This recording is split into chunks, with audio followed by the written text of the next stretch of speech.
Chapter 121. Rockefeller Caesar. Since its humble beginnings with barely a handful of settlers, Kamei Island has blossomed into a thriving community of nearly 1,000 permanent residents. Throw in the merchants and travelers who pass through each month, and the island's true population may exceed 5,000. Few know this transformation as intimately as Charles. It has been over a year since he left after the Battle of the Valley of the Gods, and every day away has only strengthened his resolve to return. Word reached him through Dufeld, the so-called usury king, that Peak, an ally once neutral, now harbored designs against him. Charles didn't fear a direct assault on his own life. His confidence in his sword arm and allies remained unshaken. What truly worried him was the safety of his family, still residing on Kamei's fertile shores. If Peak sent agents near his home, innocent people would pay the price. Before dawn, Charles dispatched a fast courier to Captain Carter, who commanded the garrison on nearby Beehive Island. His orders were simple. Keep an eye on anyone connected to the 8th Division and be ready to move at a moment's notice. Now, 6 months later, his ship sliced through the morning mist as the lookout cried, "Land ho! Beehive Island on the port bow!" Charles stood at the prow, wind tugging at his dark hair. Beside him, Elena, the ship's first mate, checked the rigging with practiced ease. The lighthouse's beams swept across the water, guiding them through the final shoals. "Ease the mainsail," Charles called. "Let's make port." As they rounded the last reef, the harbor burst into view. Clusters of fishing boats, warehouses, and the stone ramparts of the garrison. Dockworkers paused in their tasks, turning to watch the sleek vessel glide into the bay. "Prepare to dock and send word to the island guard," the captain barked to his crew. "Lord Charles has returned." Charles inhaled the salty air, a fierce joy stirring in his chest. Home at last, yet the peace he craved would have to wait. The real battle was only just beginning. Make way, quickly. The moment the ship flying Charles's flag slipped into the harbor, everyone on the dock sprang into action to clear a path. For a few chaotic moments, the harbor buzzed with hurried shouts and shuffling feet, but none of it slowed Charles's disembarkation. As soon as the gangplank dropped, Charles steadied Elena under one arm and led the way down. Close on his heels came Panis and Barrett, then Paul and Isaac, and finally the rest of his crew. "Captain Charles! Captain Charles!" Every pirate on the wharf bowed their head respectfully as he passed. On Hive Island, where strength ruled supreme, no one dared look him in the eye. Charles ignored the obeisance and strode purposefully toward his destination. "Captain Charles, Captain Locks is asking for you. He wants to see you as soon as you arrive," a crewman called out from a few yards off. Charles halted, glanced over his shoulder, and gave a curt nod. "Understood. I'll visit him once we've unloaded and settled in." With that, he turned and led his small procession forward, each man bearing crates and supplies, ready to get down to business on Hive Island. You didn't need a closer look to know this was a treasure hoard. Every pirate aboard stared with envy. None of them were true members of the Rock's pirates. They were wayward buccaneers, desperate to earn a place among that feared crew. Charles stepped onto the camp's flagship, a sleek meter vessel, and paused to admire it. Exactly the kind of ship he'd envisioned. "Ha! I'm back!" He released Elena's hand and strode aboard, laughter echoing. "Captain! Young lord! Master!" 1,000 voices rose in greeting, from the sailors and maid crew to his 5 valiant wives, each one cheering his return. "Did you miss me?" Charles called out, embracing them one by one. Martha, 10 months pregnant and due any day now, pressed her belly against his, tears of joy in her eyes. The others clung to him just as tightly, their relief plain on every face. Once his wives were accounted for, Charles bent down to his children. His daughter Estes was almost 3. His son Esdith had just turned 1. "Did you miss Daddy, Estes?" he asked, scooping up his little girl. "Daddy!" Estes giggled, wrapping her arms around his neck. Charles reached for his son, and then stopped cold as Esdith's bright eyes lit up, and in a perfectly clear voice the boy blurted, "Oh, you can talk?" Laughter and astonished shouts swept through the crew. Charles only shook his head in wonder and planted a kiss on his son's forehead. This was one reunion no one aboard would ever forget. "When will you speak?" Charles's heart sank at the plaintive cry of his adopted daughter, Esdeth. He glanced over at Jenny in exasperation. "Master, It's been 6 months. We've been trying to teach Esdeath to talk for half a year now. Jenny chuckled, giving Charles a teasing smile. Oh, 6 months already? She's clever enough. She ought to be proud to call herself my Charles's daughter. Charles reached out and gently stroked Esdeath's cold little cheek. He felt a twinge of guilt. If only he hadn't carelessly left that devil fruit on the bed, she never would have bitten it. Come on now, he coaxed, scratching beneath her chin. Show me that laugh. Master, don't tease Esdeath, Jillian protested, balancing her 1-year-old son in her arms. The baby had been nameless until today. Why are you forgetting about your eldest again? Charles grinned and scooped up his crying son. All right, you're right. Papa will give you a proper name. He bounced the little boy gently. How about Rockefeller Caesar? Sounds distinguished, doesn't it? Instantly, the tears stopped. Little Caesar blinked up at Charles with wide, curious eyes, as if he were already weighing the grandeur of his new name. Charles couldn't help but laugh at little Caesar's stunned expression. Relax, kid. By the way, this is Elena, another one of my women. I met her back on Kame Island, and yes, she's pregnant with my child now. I want you two to get along. Little Caesar blinked, still trying to process the news, but she managed a polite nod. Before she could speak, Charles caught sight of Martha, standing quietly behind them. Oh, and this is Martha, he added, ushering her forward. Martha, meet your new sister. Martha, her pregnant belly already quite prominent, stepped up with a gentle smile and reached out to take Elena's hand. Elena's cheeks warmed. Hello, she said softly. I've heard so much about you from Charles. You're amazing. Enough chit-chat, Charles interrupted with a grin. It's freezing out here. Let's get back inside the cabin before we all catch a chill. He steered the 3 women below deck just as the wind picked up. On the deck, his crew watched in awe. Boss's life is unbelievable, Zizou muttered, shaking his head.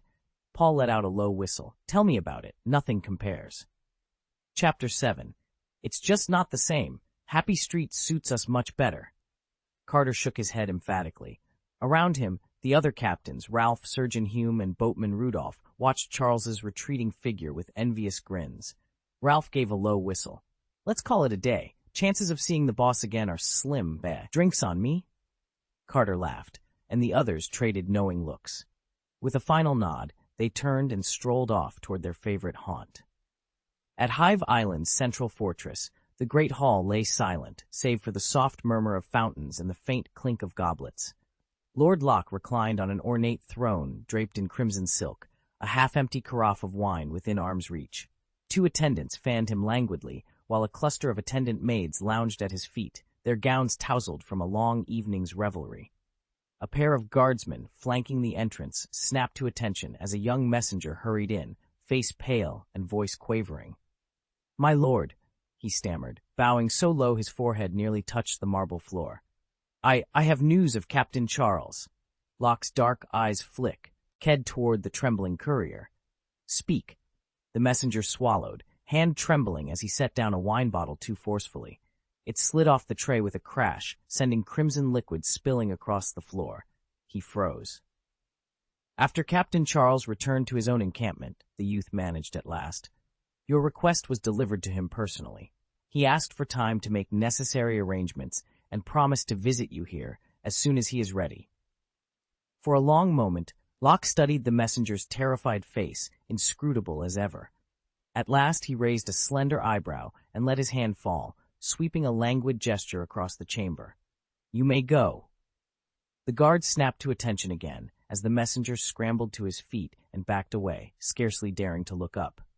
When he reached the doorway, he dared a final glance at Lord Locke, his expression unreadable, neither approval nor displeasure shining through. Then he fled down the long corridor, leaving the great hall once more to its quiet darkness. Chapter 122, Devil Fruit Illustration. Charles groaned as he sat up, every muscle protesting. He'd spent the entire night celebrating with Jenny, Jillian, Alice, and Nell, and now he felt utterly drained. He vaguely recalled a brief meeting with Rox the day before. Rox had insisted there be no major movements for the next few months, that they simply hold their position and wait for further orders. Charles had frowned at the limitation, but in the end he'd nodded in agreement. To lift everyone's spirits, he'd hosted a grand banquet in the ship's main hall. All of his officers, captains, lieutenants, even the junior crew, had gathered under the cavernous ceiling, sharing stories of the past 6 months as Charles listened and issued a few fresh directives. Laughter carried on, late into the night, and by the time Charles stumbled back to his quarters, he was more than ready to collapse. Jenny, Jillian, Alice, and Nell tumbled after him, and before long the 5 of them were in a tangled heap on his oversized bed. Nell groaned dramatically. "This is a complete mess," Charles chuckled, looping an arm around her waist. "What's life without a little chaos?" Just then, 2 passing maids paused at the door, bowed deeply, and called out in unison, "Master!" He gave them a courteous nod and headed down to the dining hall. Morning light streamed through the windows, illuminating a modest breakfast spread. Martha and Elena were already seated, quietly sipping tea. "Good morning, Charles." Martha greeted him with a warm smile. "You're early," Elena added, motioning to the empty seat beside her. "Please, join us." He slid into the chair, the weight of last night's festivities still foggy in his mind. Despite his fatigue, Charles felt a steady resolve settle over him. The day's work awaited. Charles yawned as sunlight spilled across the cabin floor. "It's already noon?" Elena stood in the doorway, arms crossed and one eyebrow arched. "You really slept straight through the morning." Rubbing his temples, Charles sat up. "Must have been more exhausted than I thought after last night's watch." He caught Irina's disappointed glance, then turned to Martha, who was approaching with a steaming tray. "Could I have something to eat, please? I was on duty all night." Ever gentle, Martha set the dishes before him. "Here you go, Charles. Porridge, eggs, and fresh bread." He smiled gratefully at her, only to be met by Elena's exasperated admonition. "Martha, stop spoiling him." Charles just shrugged and grinned. "Oh, come on, he needs his strength." Then softer, he addressed Martha directly. "By the way, you'll be having the baby any day now. Don't overdo it. If you like, I can have your meals sent straight to your cabin. This ship's too big to wear you out." Martha returned his concerned look and placed a hand on her rounded belly. "Thank you, Charles. The doctor says a bit of gentle walking is good for the baby, though." Charles nodded, finishing the last spoonful of porridge. After the tray was cleared, he rose and stepped out onto the bright deck, ready to shake off the sleepiness of a long morning. At 24 meters long, 19 meters high, and spread across 4 decks, the ship was nothing short of an engineering marvel. It housed hundreds of rooms, from private cabins and lounges to workshops and storage vaults, and took Charles more than 4 years and over 1 billion Baileys to complete. What began as a simple seaworthy vessel evolved into a floating palace when he enlisted a team of talented female designers. Their flair for elegant layouts transformed every corridor and chamber, gratifying Charles's every whim. Yet as Charles toured his masterpiece, an unwelcome thought nagged at him. The ship was too slow. Powered by Vela sails, the same wind-driven technology found on every vessel, she creaked along at a pace that felt achingly old-fashioned to a 21st century mind. Determined to find a solution, he cornered the shipwright, the grizzled veteran Rudolph, and asked bluntly, "Is there any way to make her move without wind?" Rudolph stared as though Charles had grown 2 heads. "Without wind? You're joking. Ships run on wind, that's the whole point." The old man's incredulous look made Charles frown. If no new propulsion existed, then a voyage to the legendary Empty Island, where, rumor had it, mysterious energy sources awaited, seemed inevitable. With that decision weighing on him, he returned to the captain's cabin, his private sanctum. Here, surrounded by shelves of rare books, curious artifacts, and navigational instruments, Charles settled in to plan the next great adventure. Charles slid open his drawer and pulled out the Devil Fruit illustrated handbook he'd secretly rubbed from locks. Next, he laid out the 8 devil fruits he'd salvaged on the last sea voyage. Aside from the swamp fruit and the mysterious combined fruit, the other 6 were complete blanks to him, 4 shaped like yellow bananas and 2 resembling small cantaloupes. He studied each fruit's surface pattern, then opened the handbook to match them one by one. The first entries leaped off the page: the thunder fruit, the magma fruit, the frozen fruit, and the shining fruit, each a top-tier Logia-class power. Beyond those, the book bulged with dozens more exotic fruits and abilities. Charles paused, recalling how he'd acquired this very handbook. When he and the others split their loot with the Golden Lion crew, he'd casually borrowed Locke's copy of the Devil Fruit illustrations. Locke had handed it over without a second thought, and afterward each of the 4 conspirators had made a private rubbing of the pages no one else ever suspected. Flipping through the heavy volume, Charles's eyes suddenly fixed on one sketch. The swirling lines, the distinctive bumps, it exactly matched one of his banana-shaped fruits. Heart racing, he read the caption. Noro Noro no Mi, the slow, slow fruit. He closed the book, breathless. This is it, he whispered. The very fruit that Foxy the Silver Fox will use someday. In that instant, Charles understood the immense potential and the danger of what lay before him. I flipped through the Devil Fruit compendium, recalling how I'd first seen the slowing fruit in the anime. It didn't deal massive damage, but the ability to decelerate anything, living or inanimate, made it terrifyingly effective in the right hands. My pulse quickened as I stopped on its illustration, the slowing fruit. I took a steadying breath and forced myself to press on.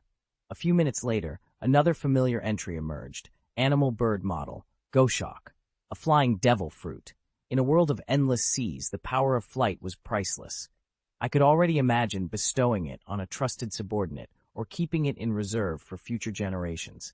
I paged forward eagerly, but most entries were nothing I needed.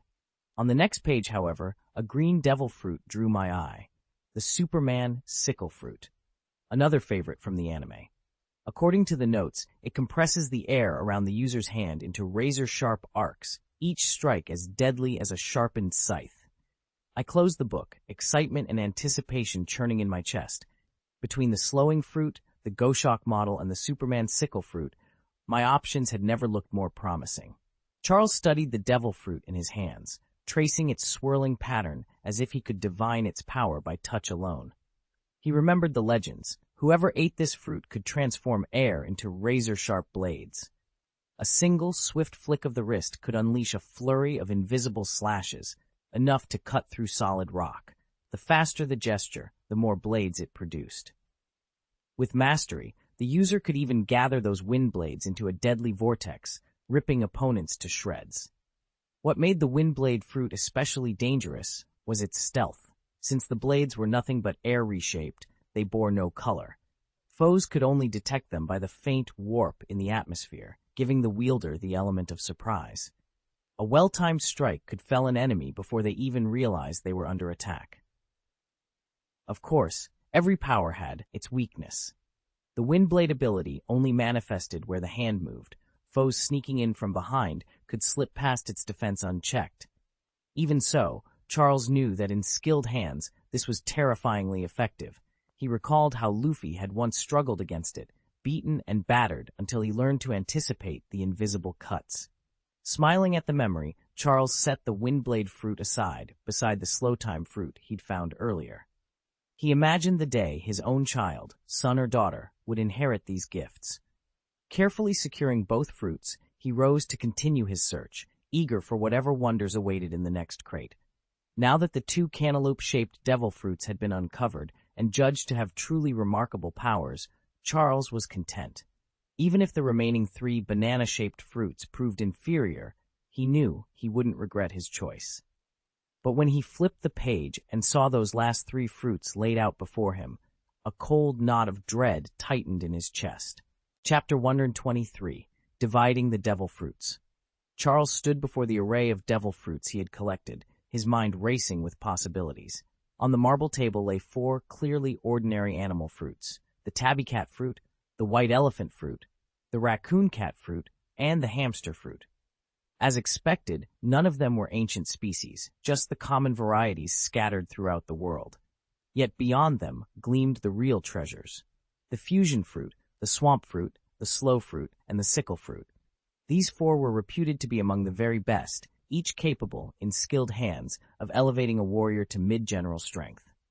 A slow smile spread across Charles's face. He had a plan. The largest and most powerful officers of his future family would each receive one of the top-tier fruits. With them at his side, he could forge a private army strong enough to challenge any navy or pirate crew.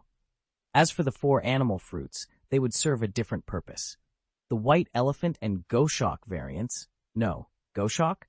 Correction, the white elephant and raccoon cat fruits would go to his trusted cadres, officers who needed brute strength and versatility. The tabby cat and hamster fruits, in their subtler forms, would be entrusted to his battle maids, the first line of defense and messengers in the field. Charles envisioned the Rockefeller name spreading across the seas, bound by blood and power. His own children would take center stage, each wielding a devil fruit and leading their own battalions. Under his guidance, the family would rise from relative obscurity to legendary status. Satisfied with his strategy, he gently wrapped the 4 top-tier fruits and concealed them in a hidden compartment beneath his desk. Then he gathered the animal-type fruits. At his summons, Barrett strode into the chamber, his expression eager but respectful. Charles held out the fusion fruit. "Barrett," he said, voice steady, "you've proven your loyalty and skill. Take this fruit and become my first pillar of strength. The others will be distributed momentarily." Barrett bowed deeply, eyes alight with gratitude and ambition.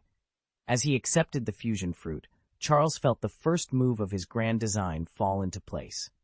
In the days to come, the Rockefeller family would grow more than just power. They would forge a new legacy. And it would begin here, with the careful division of 4 humble-looking fruits. Charles stepped out of the captain's cabin, clutching 5 devil fruits in his hands. Before closing the door behind him, he pressed a concealed button on the bulkhead. Instantly, the ship's alarms blared, echoing through every corridor and chamber. Every crew member froze in mid-task, then dashed for the deck. Within 10 minutes, over 100 pirates crowded the open air, the sea breeze whipping their jackets. At the front stood 7 lieutenants, each a small captain in his or her own right, flanked by their personal teams. 1. Rodney Carter, known as the Zebra Captain, commanded a bounty of 6,000 berries. 24 burly fighters stood ready behind him. 2. Madman Boonier Ralph, second in command, bore a staggering 9 billion berry bounty. He, too, marshaled more than 20 battle-hardened crew members. 3. Monica Harrington, the third lieutenant, transformed into her insectoid dragonfly form at will, courtesy of her bug-type devil fruit. 60 battle maids, each trained in her unique combat style, formed her guard. 4. Dr. Nick Hume, the ship's physician, stood near them, accompanied by 5 medical attendants who apprenticed under him. 5. Adolf Rudolph, the chief helmsman, directed 10 expert boatmen at the rail. 6. Paul Bunyan, the 4th swordsman captain, bore an 800 million berry bounty. A dozen master swordsmen flanked him, blades glinting in the sun. 7. Finally, Isaac Marlowe, the 5th swordsman captain, carried a 76 million berry bounty and was protected by 10 bladesmen and his 5 personal maids. Charles surveyed the assembled officers and their crews. Each stood at attention, eyes fixed on him, as the alarm continued to wail. In his hands rested not only the 5 newly claimed devil fruits, but the promise of power to come, and the challenge of a crew poised for anything. He let the sirens die away, then raised his voice so every ear on deck could hear. "All right, everyone. We're setting course for the calm belt. Prepare for the unexpected, and stay sharp." At his command, the small captains nodded in unison. The seas ahead were perilous, but Charles and his hand-picked lieutenants would face them together, devil fruits and steel at the ready. Over 20 maids stood arrayed behind Alina, Panis, and Barrett, the latter an 8-year-old boy already 2 meters tall.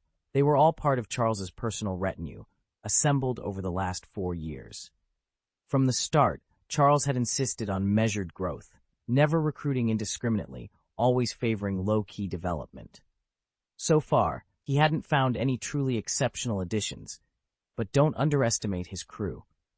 Any one of them could take on 10 opponents without breaking a sweat. Most of his captains wielded power on par with a naval colonel, and Carter himself was rumored to rival a rear admiral at headquarters. They were, by any standard, a force to be reckoned with. "I've called everyone together today because I have rewards for you," Charles announced, his voice carrying easily across the deck. "I've acquired several devil fruits recently, and I'm awarding points to each of you. Spend them to boost your abilities by 1 full level." A collective sigh of relief swept through the gathering. What they had feared was an emergency battle plan turned out to be a celebration. Charles turned to Ralph and held up a small pearly fruit. Ralph, this devil fruit is an animal type. Zone. Elephant model. White elephant. Its power will be yours once you spend your points. Charles tossed the pale, mottled fruit into Ralph's waiting hands. This is perfect for you, he said. A zone-type devil fruit's healing ability and strength boost are invaluable for someone who relies on raw physical power. Do you want to eat it? The choice is yours. Ralph, the pirate captain Charles had freed from a slave ship, caught the fruit and stared at it in awe. He'd been so grateful for Charles's rescue that he'd knelt on the deck for 3 days and nights, begging to join the crew.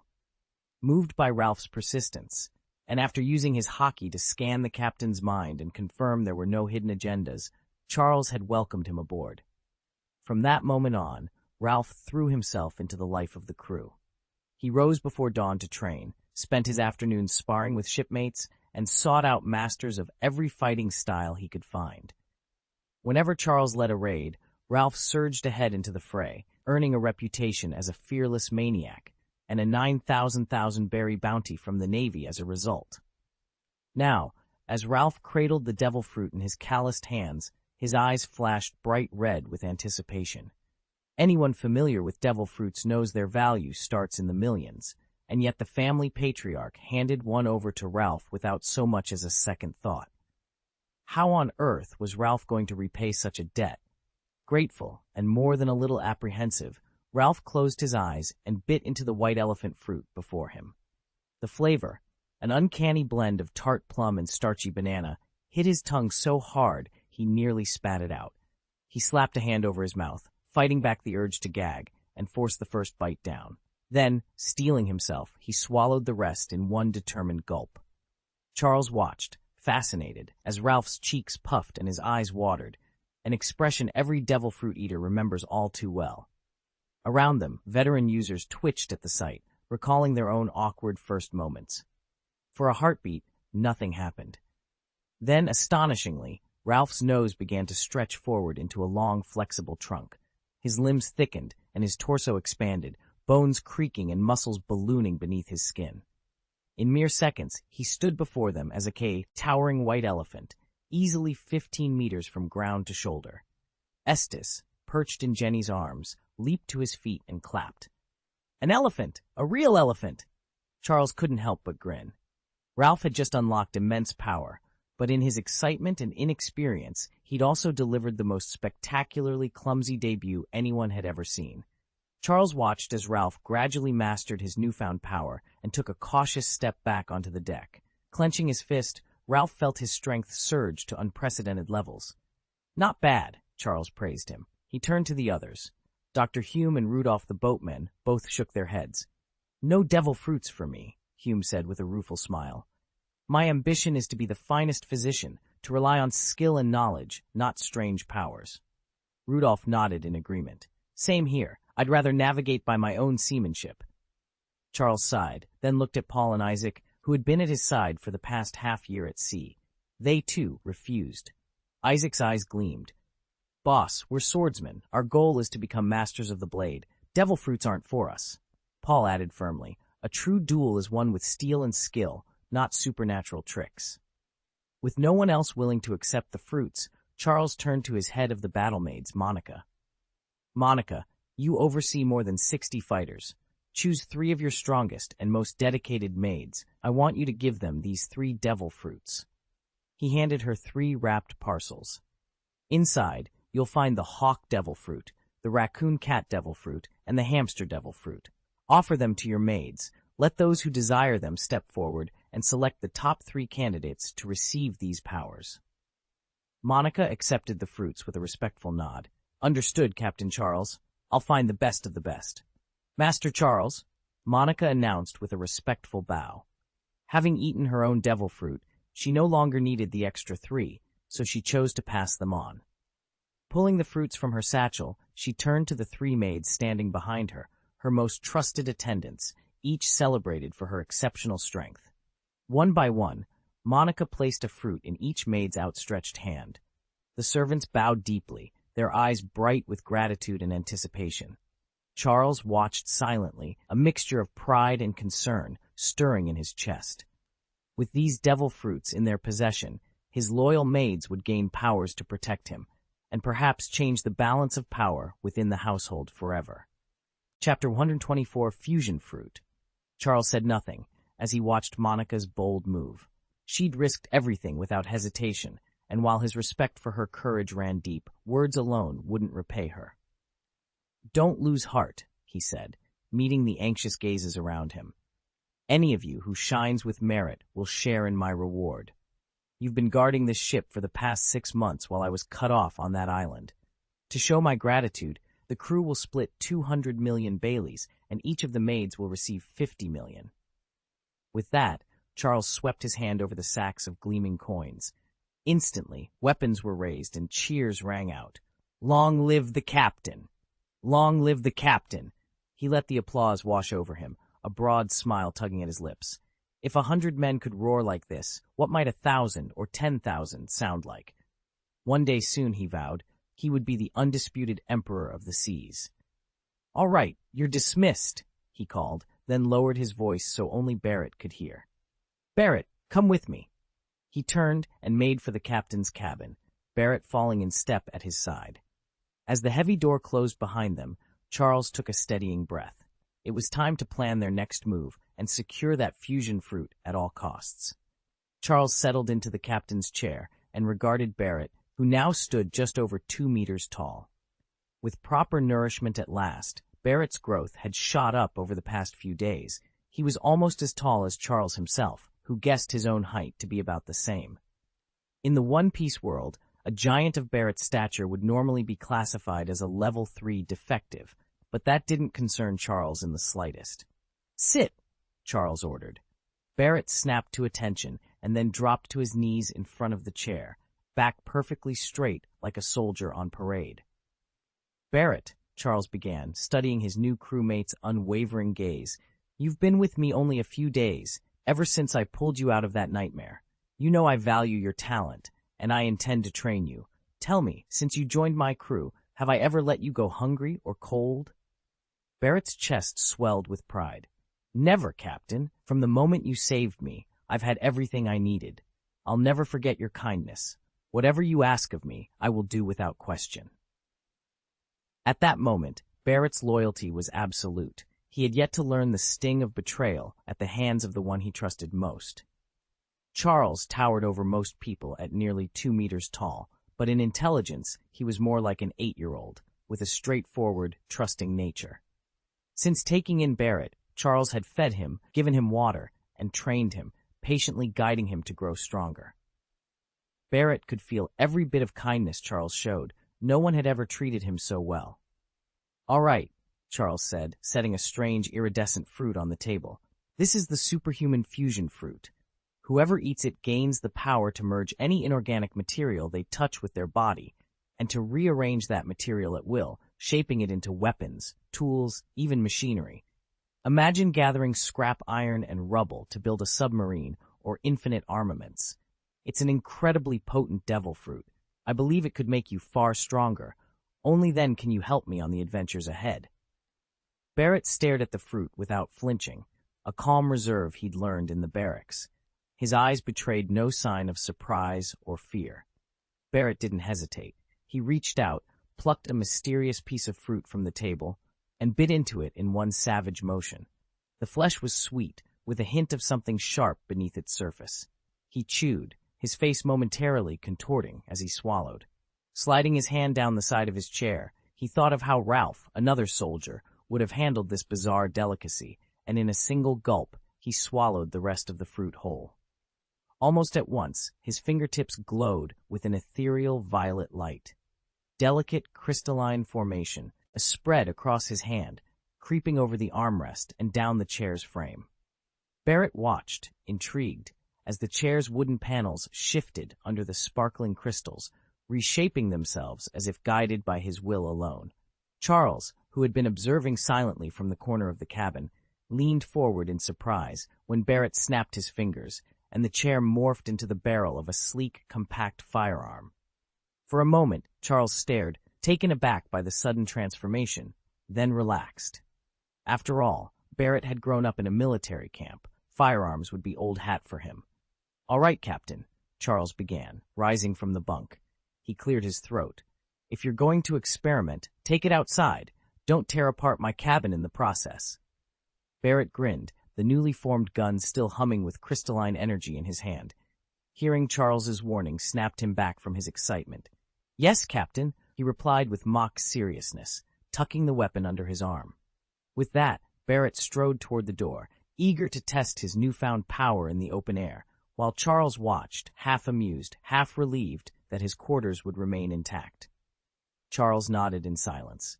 When, he wondered, would Barrett's rigid military demeanor ever soften? Then he reminded himself.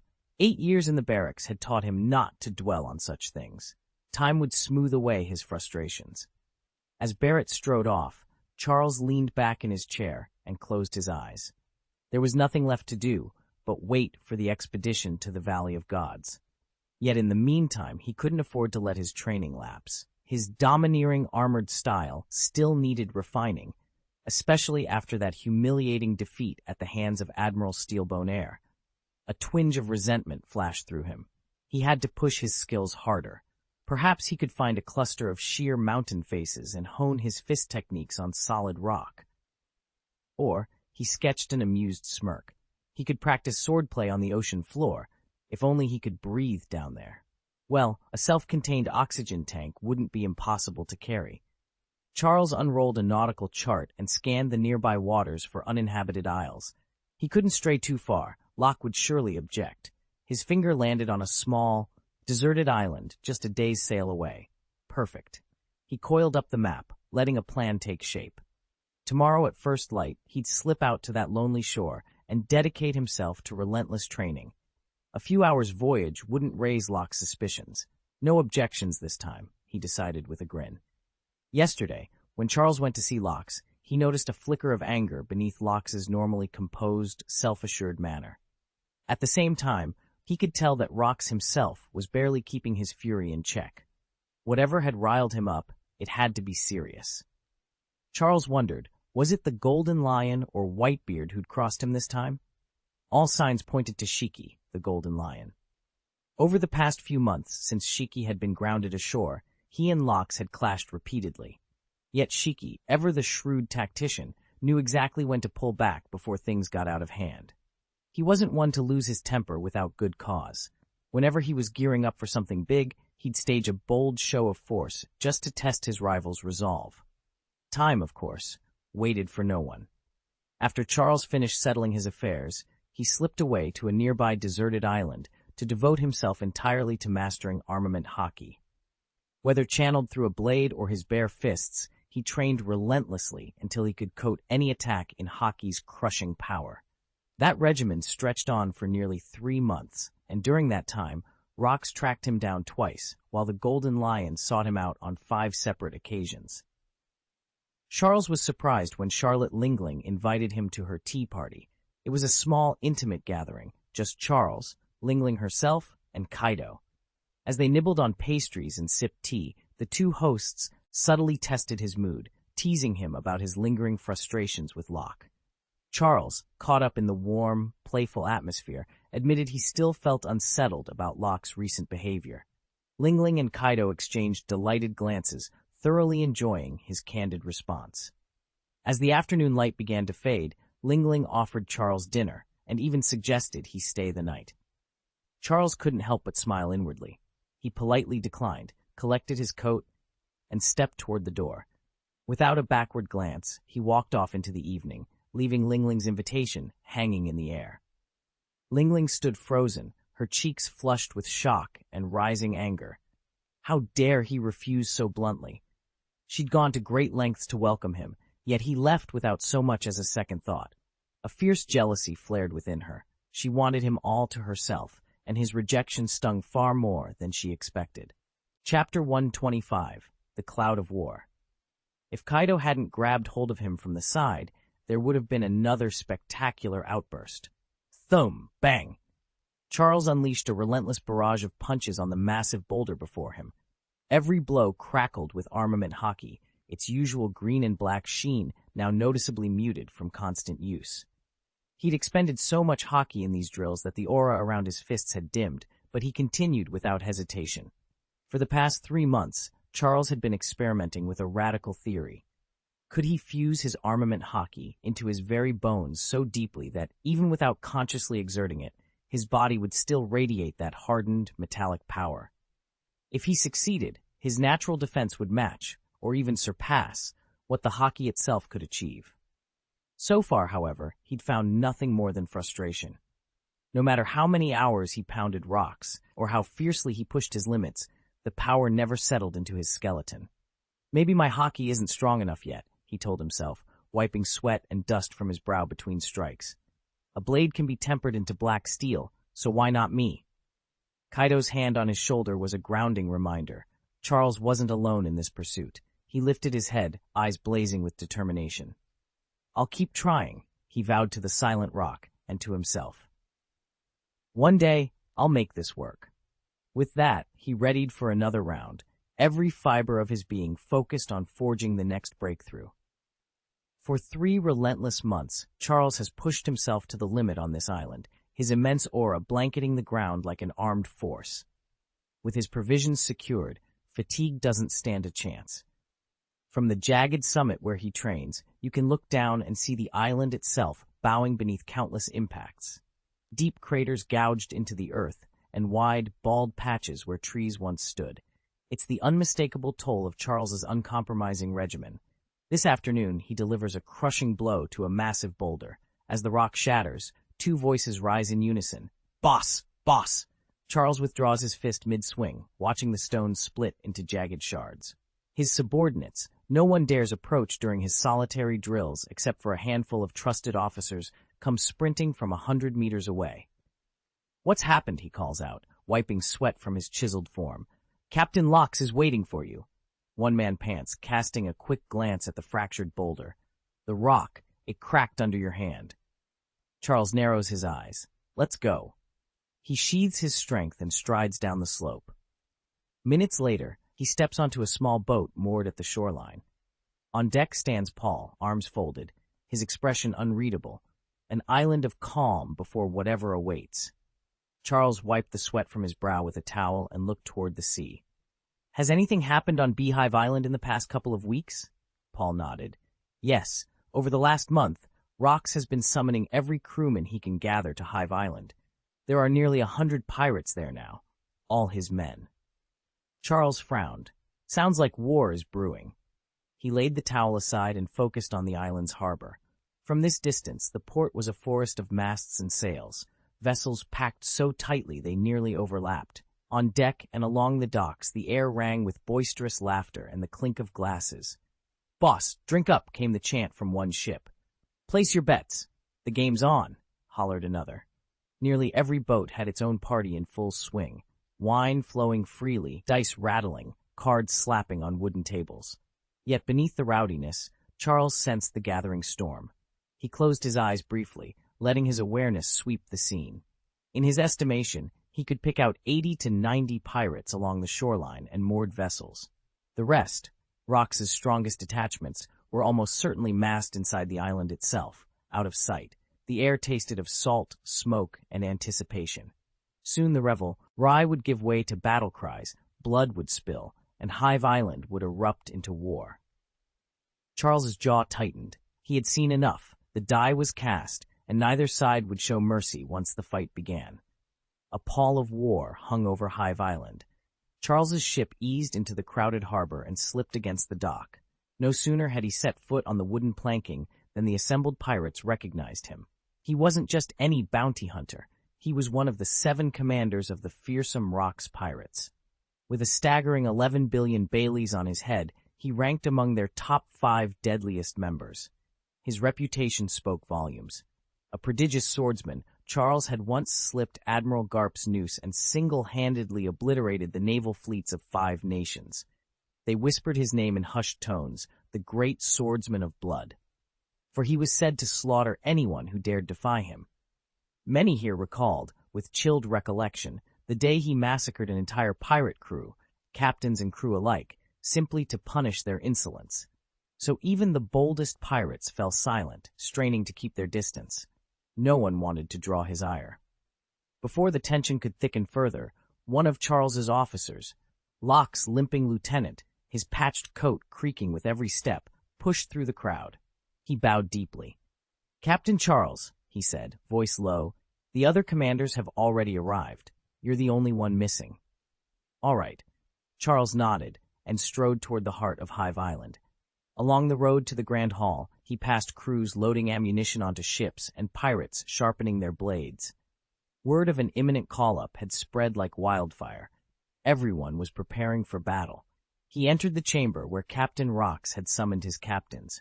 Perched atop a black stone throne, Rox surveyed the assembly of 6 lieutenants. His booming laugh echoed off the vaulted ceiling. "Ha! Charles, there you are. You were the only one missing." Charles bowed courteously. "My apologies for the delay, Captain. I was finishing some training." "Training?" Rox snorted. "Ha! You know there's no substitute for real combat if you want to get stronger." Golden Lion Shiki, seated to Rox's right, took a long drag on his cigar and let the smoke curl into the air. "Exactly. All the drills in the world won't do you any good until you've tested your blade in battle." Suppressing a grin, Charles slid into his seat among the captains. The air crackled with anticipation. At the head of the table loomed Edward Newgate, Whitebeard himself. Even sitting, his massive frame and fierce presence dominated the room. His deep voice cut through the quiet murmurs. "Captain Rox, why have you called us here?" Rox leaned forward, eyes shining with excitement. "Soon enough, you'll all understand. The seas will tremble at what we're about to set in motion." Charles felt a thrill course through him. However grand or dangerous Rox's plan might be, Charles was ready. "What's going on?" John asked, swirling the last of his drink in its glass. Around the table, everyone's eyes had turned to Lox, who sat on an elevated chair that gave him a throne-like presence. Lox grinned and produced a stack of papers. "Feast your eyes on this," he announced, sliding the documents toward John. One by one, they passed through the hands of the gathered captains. Whitebeard was first to read. His broad face grew suddenly grim, exactly as Lox had anticipated. Without a word, he handed the sheets to Golden Lion Shiki. Shiki's golden eyes narrowed behind a frown. He scanned the pages, then pushed them across the table toward Charles, all the while fixing Lox with a hard look. "Captain Rox," Shiki said at last, his voice taut with tension. "Explain yourself. Is this why you summoned us?" Still silent, Lox watched as Charles, the young man who had once been known as Charlotte, took the papers. Charles's eyes flicked over the bold headline. May 4th, the Celestial Dragons would convene for their grand 40-year ceremony, nigh in the Valley of the Gods, deep in the New World. His expression darkened from shock to resolve. Charles lifted his gaze to Lox.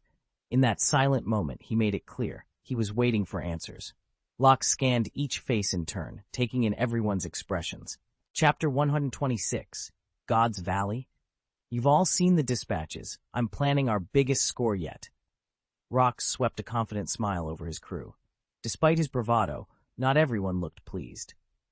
"Captain Rox," Whitebeard rumbled, narrowing his eyes, "what kind of score are you talking about?" Rox only grinned wider. "Perhaps some of you haven't heard of God's Valley.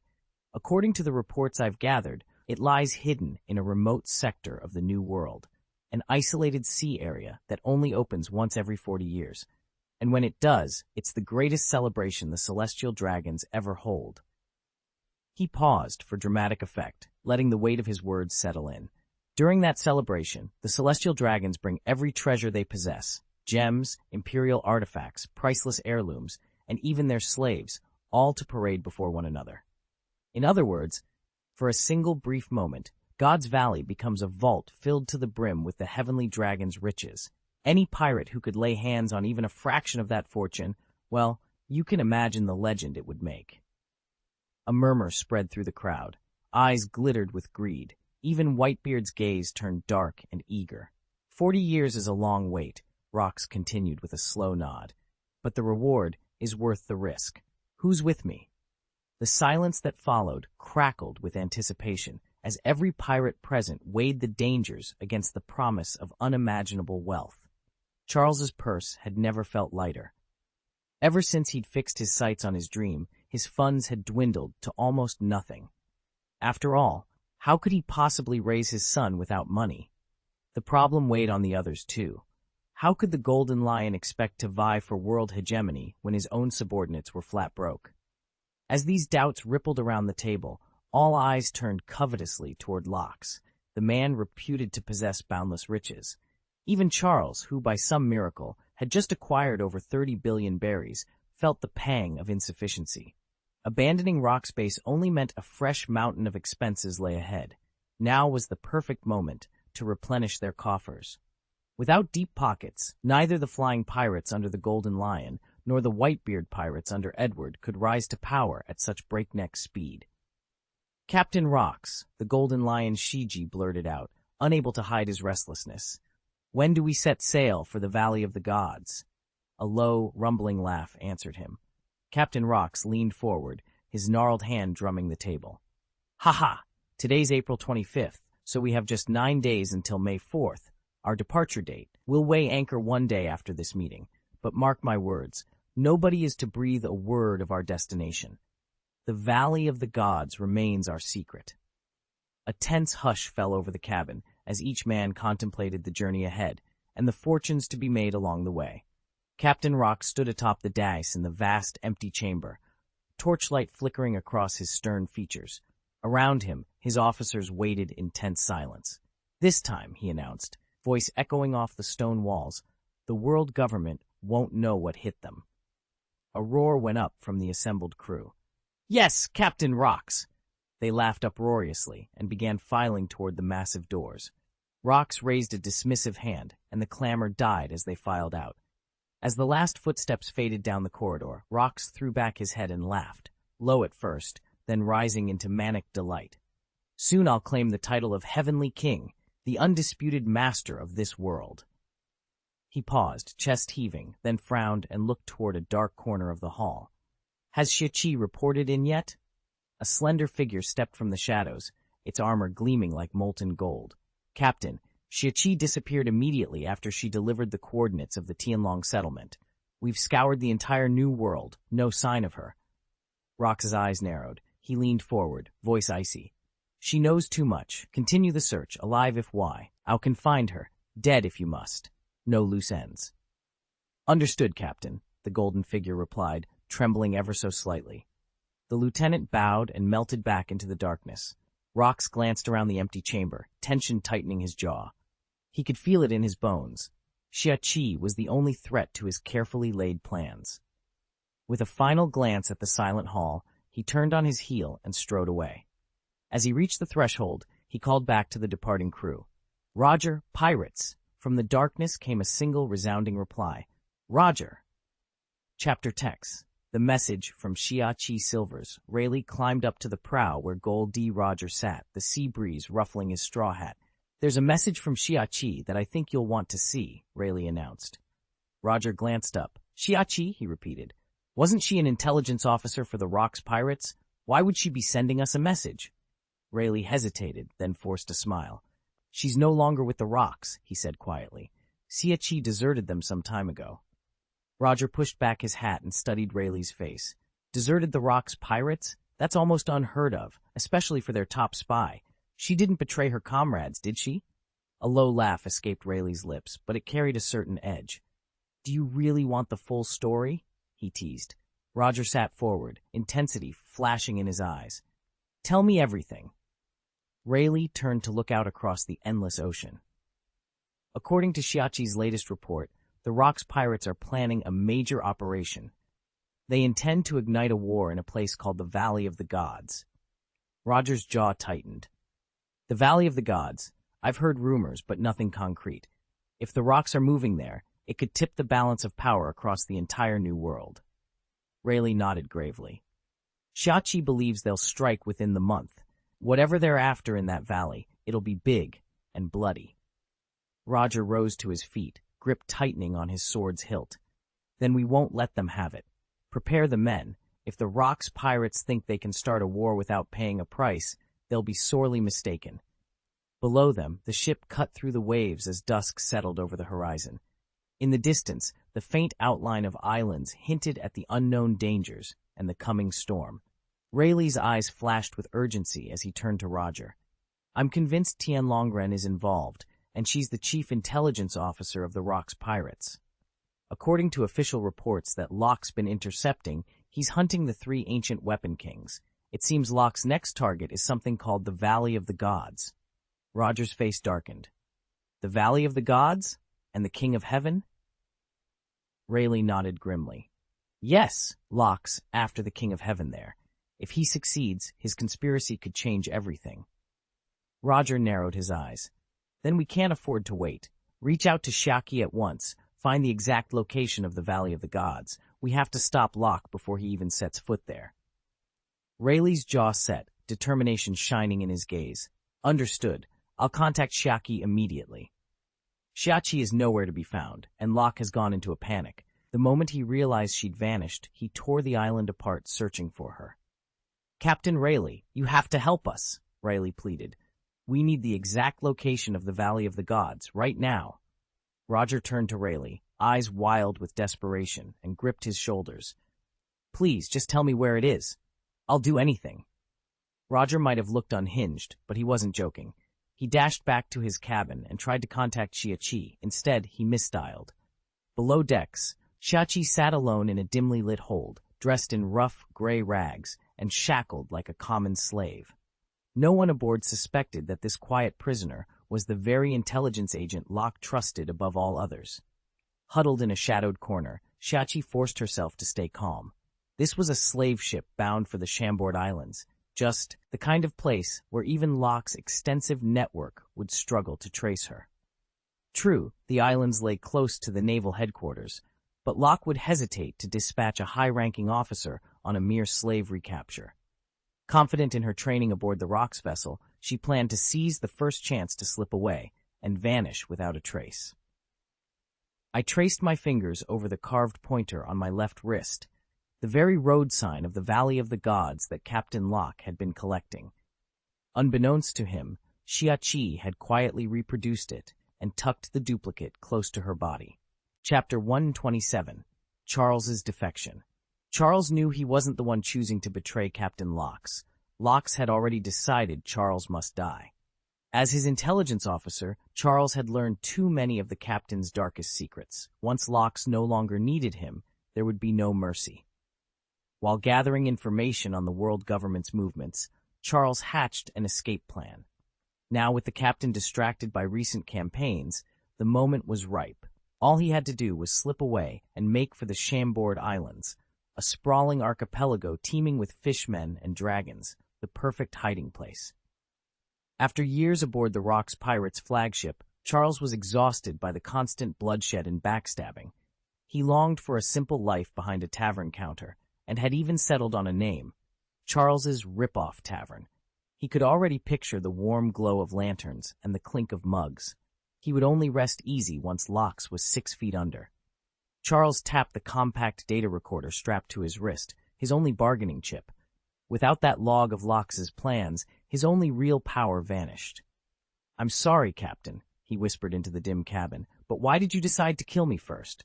He hugged the bulkhead's shadow, heart pounding as footsteps echoed overhead. He pressed himself flat, every sense alert. Then, from the corridor just beyond the hatch, came a low, urgent voice. "Brother, have you heard? The Rock's pirates are making a major move, and it won't be long before the whole sea is talking about it." Charles froze. His pulse spiked. This wasn't part of the plan. The game was changing, and now he'd have to choose again, escape at all costs or stay and face whatever storm was coming. Chapter 7. The den of the Rock's pirates, Beehive Island, hummed with activity. Pirates swarmed every pier, and the air smelled of salt and plunder. Inside one of the larger cabins, a noted slave trader named Garrick sat at a precisely scrubbed table, tension crackling in his shoulders.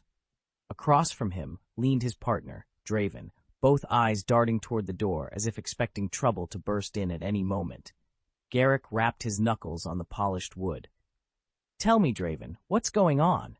The Rock's pirates have been eerily silent these last few months, and Charles, last I heard, he'd cut through 6 of our best ships. Yet now, nothing. No attacks, no sightings. It's like he vanished." Draven's lips tightened into a grim line. "You'd think so, yes. Since Charles came onto the scene, the New World slave trade has all but collapsed. Any trader who dared sail these waters ended up on the wrong end of his sword. Survivors say he's a demon, swooping in from nowhere, slaughtering crews and throwing bodies overboard for the sharks. Garrick's voice dropped to a whisper, though his eyes blazed with anger. My fleet's been cut down to half its original strength. Each time I hear slashing steel, I know it's him. The man or boy ruins every deal. Draven nodded. Indeed. In fact, not a single slave ship has slipped through in months. Some of our colleagues thought maybe he'd moved on. But I tell you, I'd rather he stayed dead than still out there. Garrick leaned back, a chill running down his spine. Then let us pray he remains silent. Because if Charles shows up again, I don't know how many more of us will survive. In a dimly lit corner of the Chambord Island's most disreputable tavern, a group of slave traders clustered around a rickety table. Their murmurings rose above the clink of mugs and the crackle of torchlight. He showed up on the Great Road just a few months back, one burly trader said, swirling his wine thoughtfully. Razored the capital of 7 waters to the ground. Every prince, noble, and official was butchered. The headlines still haven't died down. Then, right under the Navy's nose, he slipped into Tianlongren's auction house and blasted it to bits. What do you reckon makes him hate slaves so much? A sickly-looking dealer, his fingers stained by ink and blood, leaned forward, lower, in his voice to a conspiratorial whisper. You really don't know? After the slaughter at the auction, the Admiralty dispatched a full squadron to catch him. But he slipped through their blockade like a ghost. Even the Admiral couldn't pin him down. That's the stuff of legend. At their table's edge, Xiachi listened without a word, her lips curling in quiet contempt. She already knew every sordid detail. She'd been the one feeding them intelligence, and she was bored of hearing traders brag about it. From her vantage point, she watched the row of shackled slaves huddled in the corner, their eyes lighting up every time the name Charles was mentioned. They dared to hope, as if this fugitive warlord would come to their rescue. The sight of it made her chest tighten. With a slow, deliberate movement, Xiachi sank back against the cold stone wall and closed her eyes. Exhaustion weighed on her like chains. After days of running and hiding, even this draughty tavern felt like a safe haven. She shifted her gaze away from the captives and let the dim light lull her into a fleeting rest. No matter how short, it was the first she'd had in far too long. After Charles and the others wrapped up the meeting, the 7 senior cadres filed out through the gate one by one. Sui, however, was nowhere in the front. He lingered behind, as if caught in his own thoughts. At last, Golden Lion Shiji lost his patience. He stepped forward, scanning the silent faces, and demanded, Well, what did you all make of the captain's remarks just now? Shiji's eyes darted from one comrade to the next. Whitebeard sipped his wine without a flicker of expression. Charles stared neutrally into the sky. Wang Ji and John Silveraxe kept their gazes fixed on the ground, neither offering a word. The hush felt like an insult, and Shiji's pride pricked him. Don't give me that blank look, he insisted. I know each of you has your own thoughts. Whitebeard finally set his cup down, leaning in with a cool, appraising look. What's there to say? He drawled. We all know exactly what your plan is. You want to be first through the door, don't you? With that, he tossed back the rest of his wine and strolled off. One by one, the others followed, leaving Shiji alone at the gate. Veins throbbed at his temples, and he could feel his anger boiling over, but this was Rock's turf. He clenched his fists, swallowed his rage, and forced himself to stand silent. On the deck of the Rock's pirate's flagship, tension crackled in the salt-tainted air. Shike drifted over to Charles and asked, his voice urgent. Boy Charles, what do you think we should do? Charles met his gaze coolly. Aside from him, Shike was the only one on the entire ship with the nerve to speak up. He shrugged. If Whitebeard won't show himself, then we'll have to draw him out ourselves. But how? Shike's frustration boiled over. There must be a way to make him come out and fight us. Charles let out a quiet laugh. He studied Shike as if reading the lines of a play. Finally, he leaned in and dropped his voice. I've heard something. Whitebeard's been taking on new sons lately, pirates he adopts into his crew. Shike's eyes widened as the idea struck home. Charles turned and began striding toward the shore encampment, motioning for the men to stand by. He didn't need a large force. If necessary, he'd confront Whitebeard alone, and he knew the Rock's pirates would fight regardless. One by one, his handful of loyal followers straightened and saluted. "Boss! Boss!" Charles paused, allowing their respect to wash over him, every bit the confident leader they needed. Then, with a final nod, he set his sights on the looming battle to come. Charles stood on the quarterdeck and surveyed the unfamiliar faces of his crew. "Go and summon all the captains," he ordered. Immediately, the sailors sprang into action. Within minutes, Charles slipped into the conference room below decks and took his seat at the head of the long table. One by one, the captains filed in, each calling out, "Boss!" before snapping a boss salute. Charles raised his hand to forestall their greetings. "Quiet, please. I've gathered you all here because the Lock pirates are about to make a major move. Exactly what that is, you don't need to know. This operation is my responsibility alone. What matters for you is your safety." He leaned forward, locking eyes with each captain in turn.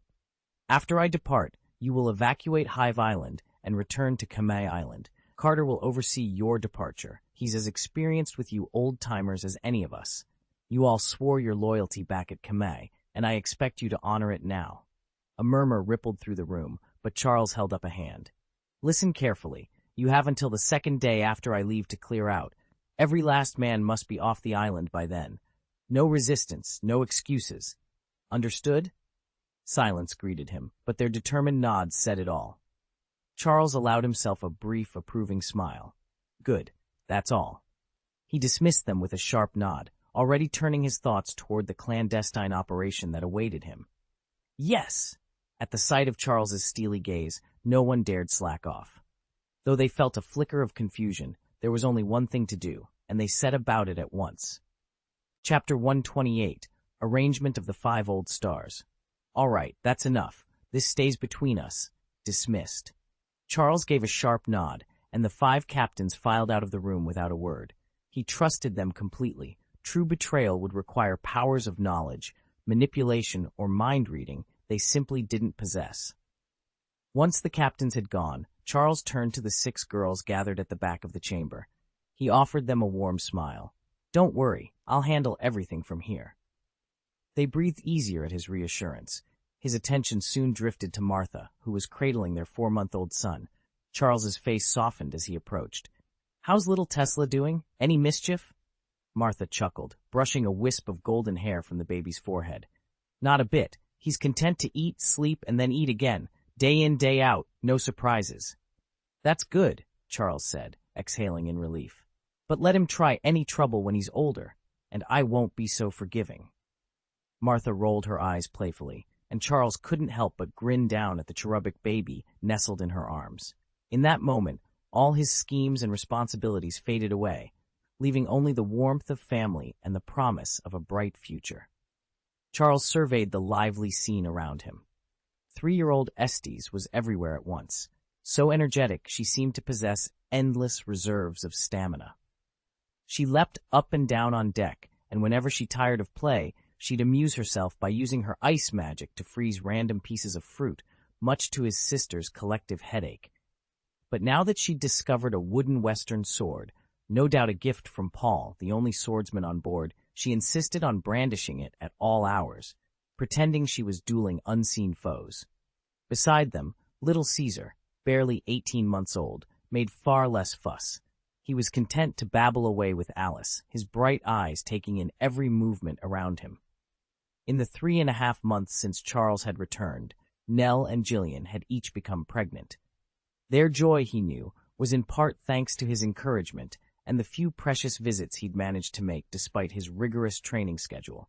Just a handful of homecomings had been enough, and Charles couldn't help but feel proud and relieved that his family was growing.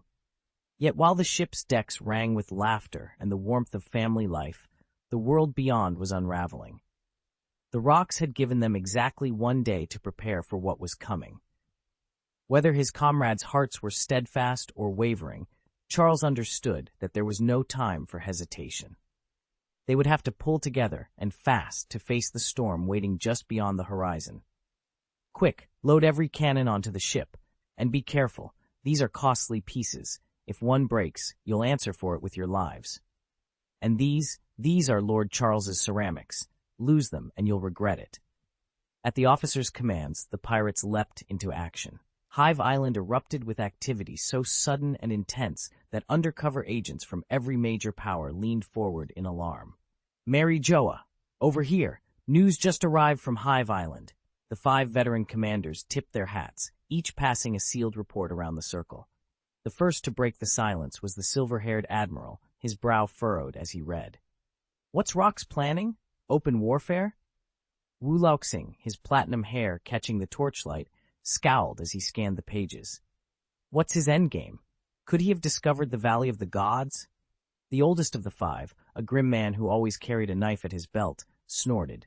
Impossible. Absolutely no one but us knows that valley's location. Wu Laoxing tapped the parchment thoughtfully. Then what is he after? Shouldn't he be hitting the scattered New World bases next? A pale officer with long white hair shook his head in puzzlement. I don't know, but it does seem a likely target. Sandy blonde Commander Ivan crossed his arms and stared at the others. Whatever it is, Rox is moving, and fast. And have Cyborg Sora prepare Charles, Elder Ryle commanded, her ceremonial blade catching the torchlight. The other 4 elders, Amel, Kong, Garo, and Varys, nodded in agreement. A nearby Den Den Mushi crackled to life. Sora's calm voice flowed through the ivory shell. Empty report. The Rox pirates are amassing forces near the New World. Their activity suggests a possible strike on our base there. Recommend immediate reinforcement and heightened vigilance. Elder Kong's brow furrowed. Understood. Dispatch Admiral Zephyr and Admiral Sengoku to the New World base at once. Elder Garo leaned forward. Once this mission is complete, I will promote you, Sora, to Admiral of the Navy. You will command 3 subordinate admirals, Karp, Zephyr, and Sengoku, who will oversee all naval patrols and pirate countermeasures under your direct orders. Sora's hand trembled as he jotted down every word. The enormity of the assignment almost stole his breath. Thank you, world government. I will not fail you. He clasped the Den Den Mushi, steadying his racing heart. Understood. Over and out. With a decisive click, the call ended. In the sudden hush of the office, Sora let loose an excited laugh, his ambitions burning brighter than ever. Admiral Kong's booming laughter echoed through the grand halls of Marin Van Duo. Our Navy is finally on the rise. Ha! Every officer, every sailor in the building fell silent at that roar. Then, after a stunned pause, hastily returned to their duties, exchanging excited, bewildered glances. From a balcony above, Lieutenant Sora whooped in delight. Today felt like the happiest day she'd known in years. Meanwhile, behind the reinforced doors of Rear Admiral Mary Chiaoya's office, the 5 senior admirals listened to the news with quiet satisfaction. None of this came as a surprise. They had been planning for exactly this moment. The Navy's fleets needed strengthening. As it stood, they were still too weak to face the super pirate menace. Rox D. Gibbik and his fearsome commanders, Whitebeard, Charles Linlin, John the Silver Axe, and Shiki the Golden Lion, or the hidden threat of Gol D Roger's Roger pirates, with Silver's Rayleigh pulling the strings from the shadows. New dangers had also surfaced. The red-haired pirate, Patrick Redfield, the unscrupulous Qingjiao, and the enigmatic Von Waldo were all wreaking havoc across the seas. Each incident demanded swift naval intervention, and it was clear. More ships, more sailors, more firepower were urgently needed. Admiral Chiaoya tapped a finger on the polished table. Dispatch orders to Logistics Division 2. We need 20 more battleships, additional squadrons for the 2nd Fleet, and full mobilization of the East Blue garrisons. Departure at dawn. A charged silence followed her command, broken only by the quick scrawl of pens on paper and the hurried footsteps of officers carrying the orders away. Across headquarters, preparations ignited. New vessels were commissioned, recruits sworn in, and supply convoys readied for immediate deployment. From Shell's Town to Paradise Village, frontline posts buzzed with the same rumor. The Navy was no longer content to stand on the defensive. A great tide was rising, and its crest would sweep the pirates back into the shadows. The age of the world's greatest navy was about to begin. Admiral Wu frowned, running a hand through his blonde hair. Our navy is far too weak, he said, referring to how easily the New World slipped from their grasp. We need to start preparations for the Valley of the Gods immediately.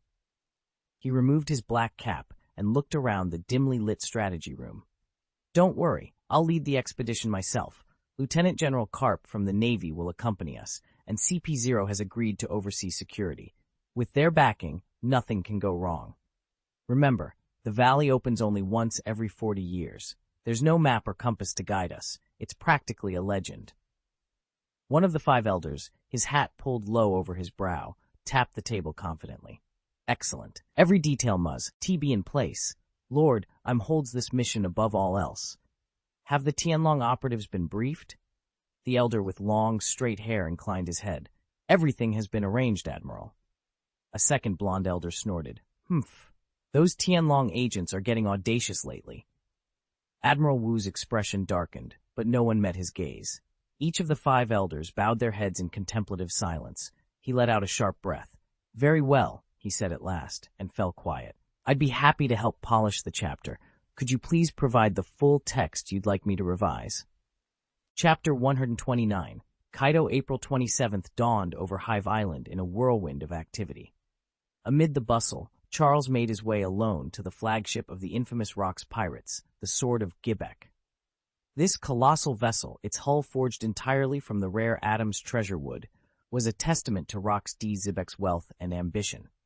Locke, the ship's master builder, had spent a fortune harvesting that legendary timber in the perilous Dark Realm, fending off both monsters and rival crews to bring it back. When Charles climbed aboard, the deck was already crowded with Rox's most trusted lieutenants. Edward Whitebeard Newgate leaned against the railing, his imposing frame silhouetted against the sky. Nearby stood Golden Lion Shiki, his mane of hair catching the morning light, and Charlotte Lingling, eyes as keen as any warrior's. Wang Ji, the Silver Rat John, and the fearsome Axe John held their posts at the bow. At the helm, Locke himself toyed with a record pointer, scrutinizing Charles as if sizing him up. Locke's voice cut through the chatter. "Charles, you really intend to go in alone with your 8th Division?" Charles met Locke's gaze without a trace of hesitation. "That's right. It's just me. I don't need an escort, nor do I expect the women of my crew to take the field in my place." A stunned silence followed. Even the creak of the ship seemed to pause. Only Locke's narrowed eyes betrayed how seriously he was taking Charles's lone resolve. The Golden Lion hurried forward, hands raised in a placating gesture. "Hey, what's this about? There aren't many people on the Charles brothers team. Most of them are women. Just because they're sending women into battle doesn't mean the entire Rock's Pirates force is made up of women. That'd be absurd, right? All we need is one more brother Charles."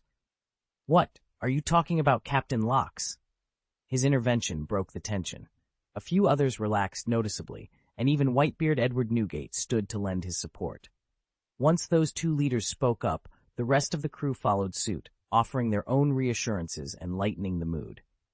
Locke's, however, said nothing. He'd only intended to warn Charles, not humiliate him, and he clearly didn't appreciate being challenged. With a soft snort, he turned away and ignored Charles altogether. Charles felt a surge of relief.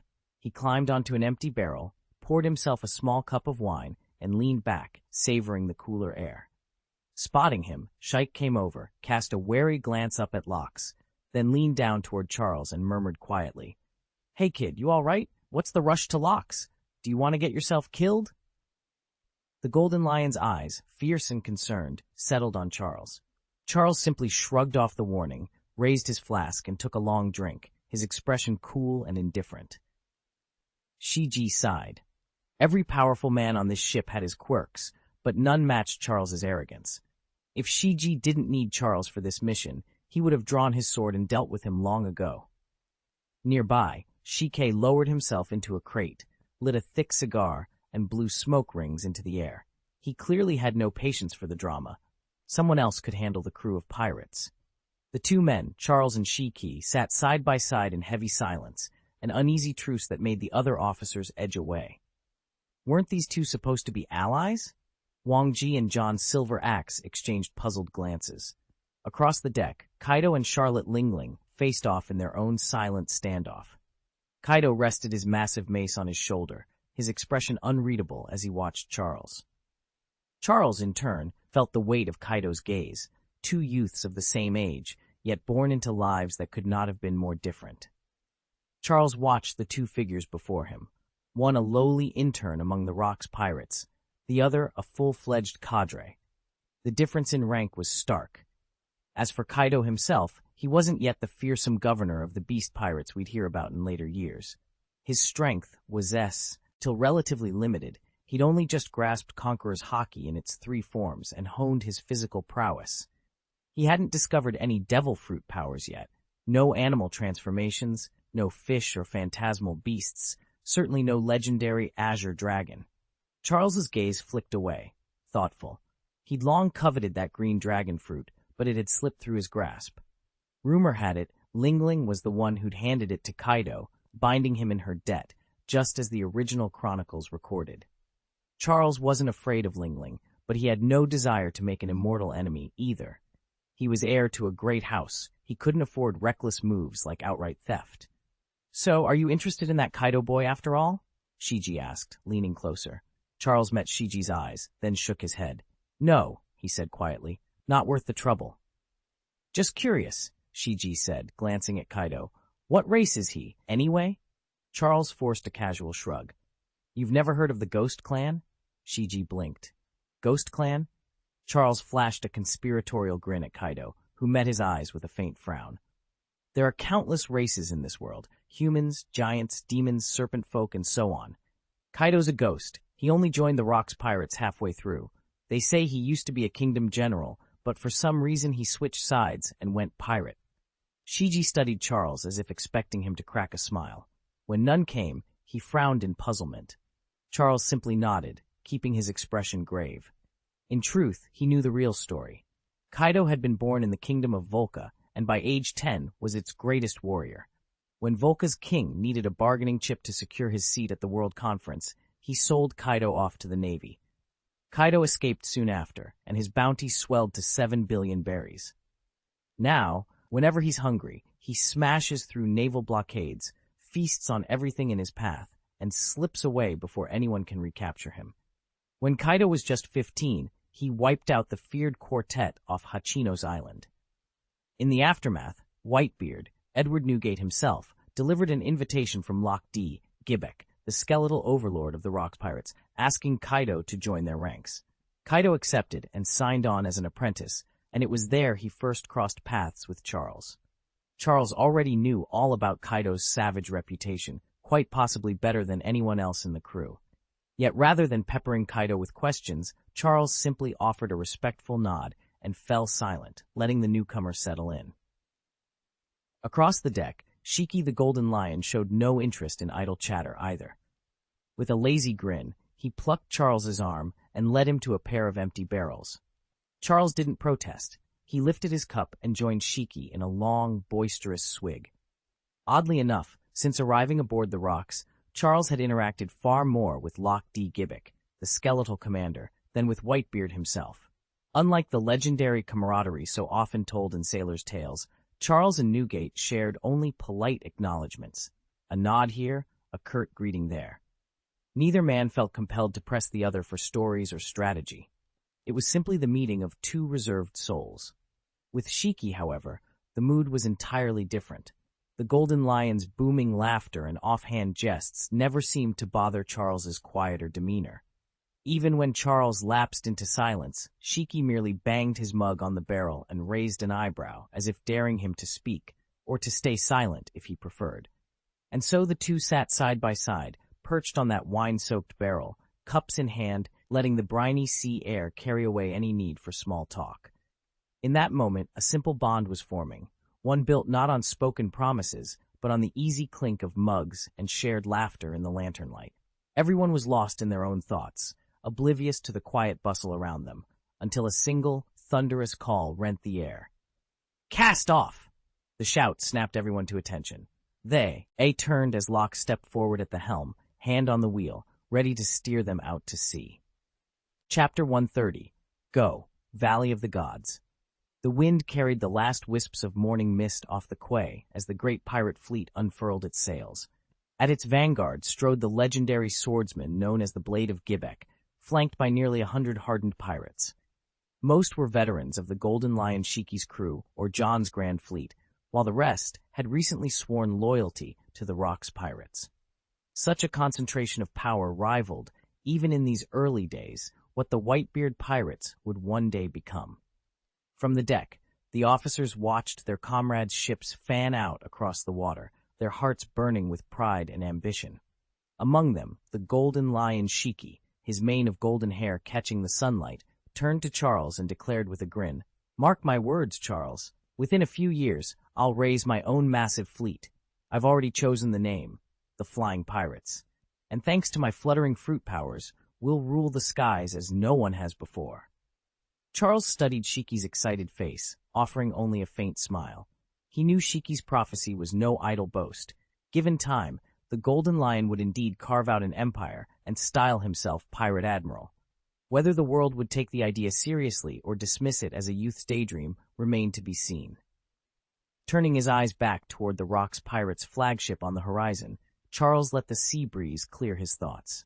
The future was wide open, and for better or worse, he would chart its course himself. Charles watched in apprehension as Captain Rox D. Gibbets, stood triumphantly on the quarterdeck. Before them, a fleet so vast it blotted out both sky and sun stretched to the horizon. Pride shone in Rox's eyes. This, he believed, was the first stride toward world domination. Once he laid hands on the legendary Heavenly King treasure, every nation would bow at his feet. Rox threw back his head and unleashed a thunderous laugh. "Wahaha! This is our destiny!" His voice rolled through every corridor of the flagship, sending a ripple of uneasy silence across the crew. Each pirate exchanged glances, uncertain whether to cheer or tremble. Not far away, Edward Newgate, known far and wide as Whitebeard, pressed a hand to his weathered brow. His alliance with Rox had carried him this far, but it had a price he could no longer pay. Since taking in those orphan children and hearing them call him father, he'd vowed, if this mad campaign endangered them, he would break away, even if it meant open war with Rox. No regret would follow that choice. At Whitebeard's elbow, the golden lion Shiki stared at the deck, cigar in hand. The glowing tip hovered dangerously close to his lips, yet he paid it no mind. A stormier mood than any sea lay behind his darkened eyes, and he finished his drink in one slow swallow before the hush deepened all around. Charles stood impassively, his cold gaze fixed on Locke, who hadn't even bothered to finish the dessert in his hand. Behind Charles, the ship's chef, Longbread, and Kaido remained perfectly still, their expressions hidden beneath their armor. Neither Wang Ji nor Yin Fu could read the faces beneath those cold visors. John, ever the enigma, lifted a bottle of wine and poured it straight into his mouth, then set it aside with a satisfied grin aimed squarely at Locke. His eyes gleamed as though some private scheme was unfolding in his mind. Charles, however, met Locke's indifferent stare with nothing but contempt. Elsewhere, as the pirate Lord Rox weighed anchor and set sail, the royal fleet from the Red Earth continent, Marie Gioia, moved on the very same day. Under the insistence of CP0 agents, a sizable detachment of celestial dragons, Tianlong people, had been herded aboard their flagship. Reluctantly, the nobles climbed the gangplanks, escorted by legions of shackled slaves and convoys of gold and silver chests. From the harbor's vantage point, nearly 100 ships swayed in formation, their sails unfurled for the open sea. On the forecastle of one vessel stood Elder Wu, one of the 5 elders, his broad-brimmed hat shadowing a tightly furrowed brow as he surveyed the reluctant cargo. A thin line of disapproval creased his lips. Behind him, Admiral Cap, resplendent in his marine justice coat, and the grim-faced Admiral Carp exchanged stony glances, their eyes tracing each celestial dragon as they stepped aboard. None could cloak the disdain that flickered in their gazes. Most of the celestial dragons aboard looked down on everyone with haughty contempt. Garp couldn't help clenching his fists as he watched them. Each nobleman had brought dozens of slaves onto the deck and was cracking a whip over them. Time and again, a slave would collapse, motionless beneath the lashes, and at a curt nod from one of the nearby CP0 agents, that broken soul would be tossed overboard as fish bait. Garp's anger flared hotter with each blow. His knuckles whitened, and the sharp crack of his fist echoed in his own ears. The 2 masked CP0 officers stationed beside Cap, their chief and deputy chief, in fact, tensed at once. Their orders were clear: protect the celestial dragons at all costs. They watched Garp warily, fearing he might erupt. But Garp simply turned his gaze away from the abhorrent spectacle. The two agents relaxed slightly, relieved he hadn't lost control. "Move it quickly," boomed one of the 5 elders in the Straw Hat Coalition, standing near the ship's wheel. "We set sail in 1 hour, and make it clear, if they dawdle, next year's Sky Gold allotment will be cut by 5%. The command rippled through the ranks at once. As soon as word spread that their heavenly gold allocation might be cut, the Tianlong people grasped the gravity of the threat.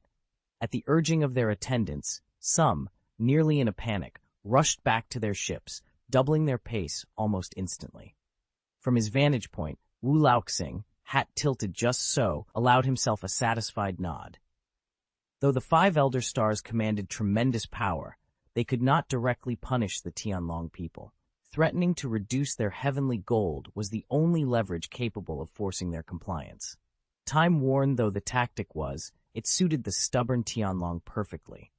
An hour later, one of the 5 Elder Stars raised his hand and called, "Set sail."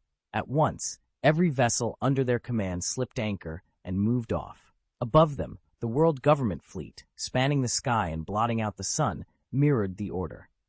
Among its ranks were 20 ships staffed by Tianlong personnel, a handful of cargo vessels laden with goods and hordes of gold and silver, and several naval escorts. It was no small force, but against the nearly missing pirates of the Loch's pirates, it remained comparatively modest. Chambord Islands, District 13, a lawless stretch of land. The Roger pirates, flags snapped in the salt breeze above the makeshift docks, where the entire crew had gathered. Roger strode forward, every eye on him. "Charles, we owe you. Your information's invaluable. We're setting out for the New World to thwart Locke's conspiracy. When we return, we'll repay you properly." Roger's gaze was earnest. Charles met it coolly, cigarette smoke curling around his words. "Save your thanks. That tip's yours to use against Locke. Take him out, and that'll be reward enough." With a casual flick of ash, Charles turned away. Roger bowed slightly, then rejoined his crew. As the captain climbed aboard the Oro Jackson, his first mate, Lei Li, gave Charles a quick, knowing wink before following him up the gangplank. Charles allowed himself a small, satisfied smile. He'd just opened a tavern back on the island. There were customers to be served and debts to be collected. He set off at a leisurely pace toward the cluster of ramshackle buildings. Above the harbor, Roger drew his knife and raised his voice. "All hands! We sail for the New World." The crew sprang into action. They cast off the lines, unfurled the black sails, and drove the Oro Jackson out of the dock. As the ship slipped into open water, a tense hush fell. Today's voyage was fraught with pack, Erpos, and the vast, restless sea lay before them. Nearly every major naval power has mobilized, their warships converging on a single prize, the Valley of the Gods. Chapter 131, Heavenly Dragon Ceremony, May 4th. For the first time in 40 years, world government vessels had escorted the celestial dragon fleet to the secluded Valley of the Gods. As the ships cast anchor, every dragon descendant stepped onto the shore and fell silent at the breathtaking sight before them. Brilliant blooms carpeted the ground, birds flitting through lush green canopies overhead. The air was thick with the scent of flowers and the promise of renewal. Saint Satan, one of the 5 elders in their distinctive hats, removed his own and let out a contented sigh. "It's been 40 years since I last set foot here. I had almost forgotten how magnificent this place is." His words drew astonished looks from the others. Admiral Garp, mid-bite of a donut, stared up toward the treetops as if seeing them for the first time. Behind him, 2 silent CP0 agents took in the scenery with inscrutable expressions. "Come along," Saint Satan commanded. "The ceremony lasts only 10 days. Once it's over, this valley will seal itself off again. We cannot afford any delays. Otherwise, we'll be stuck waiting another 40 years. With that, he strode forward, the rest of the Gorosei following in solemn procession. Garp exchanged a glance with the CP0 officers as they passed, then allowed himself one more appreciative look around the emerald expanse. Suddenly, a deep, resonant voice echoed from the heart of the forest. "Ah, you have finally arrived." Every head turned toward the source of the call, curiosity and anticipation shining in their eyes. Charles cocked his head at the weathered figure before him. "You're from Don Quixote's line, aren't you? Is it your turn to guard the island this year?" The old draconian chuckled, a deep, rumbling sound. Indeed, the guardians here are all reaching the end of their days. Soon, only we elders will remain. If you hadn't returned, the Valley of Gods might have been forgotten entirely. He even managed a wry smile, though the joke was more endearing than funny.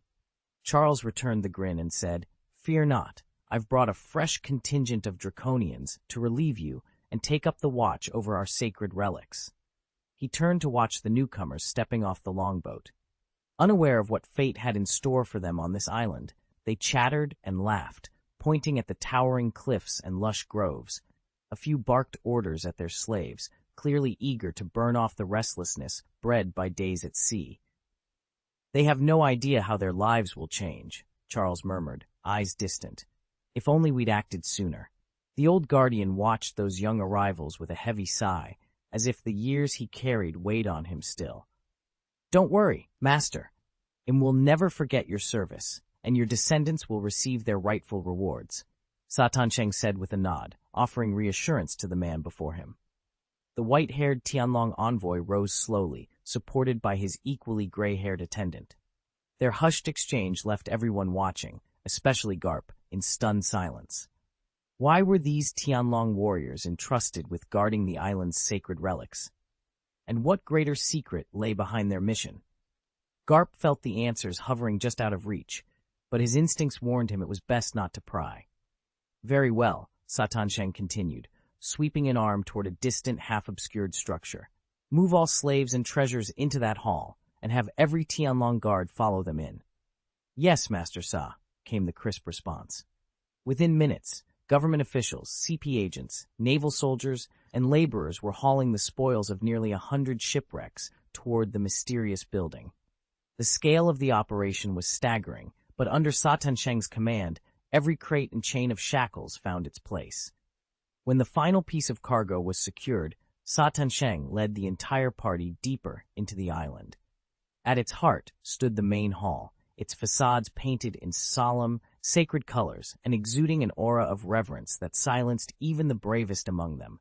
Even the unruly celestial dragons fell silent at the command. "All right, forward." Satansheng's voice echoed through the hall as the Navy's elite and the masked CPO agents flanked him. One by one, the celestial dragons stilled, then fell into step behind him. When they reached the chamber's heart, every eye was drawn to the row of 19 ornate thrones. Seated upon them were 19 solemn elders. Beyond them, on a raised dais framed by the world government's flag, stood a single, empty supreme throne, the most elevated seat of all. Garp's eyes widened. He recognized one of the elders as the man who had greeted them at the harbor. Satansheng paused before the empty throne and bowed slightly. "Esteemed elders, the ceremony may begin." The 19 elders inclined their heads in unison. At that moment, a shadowed corridor slid open between the thrones.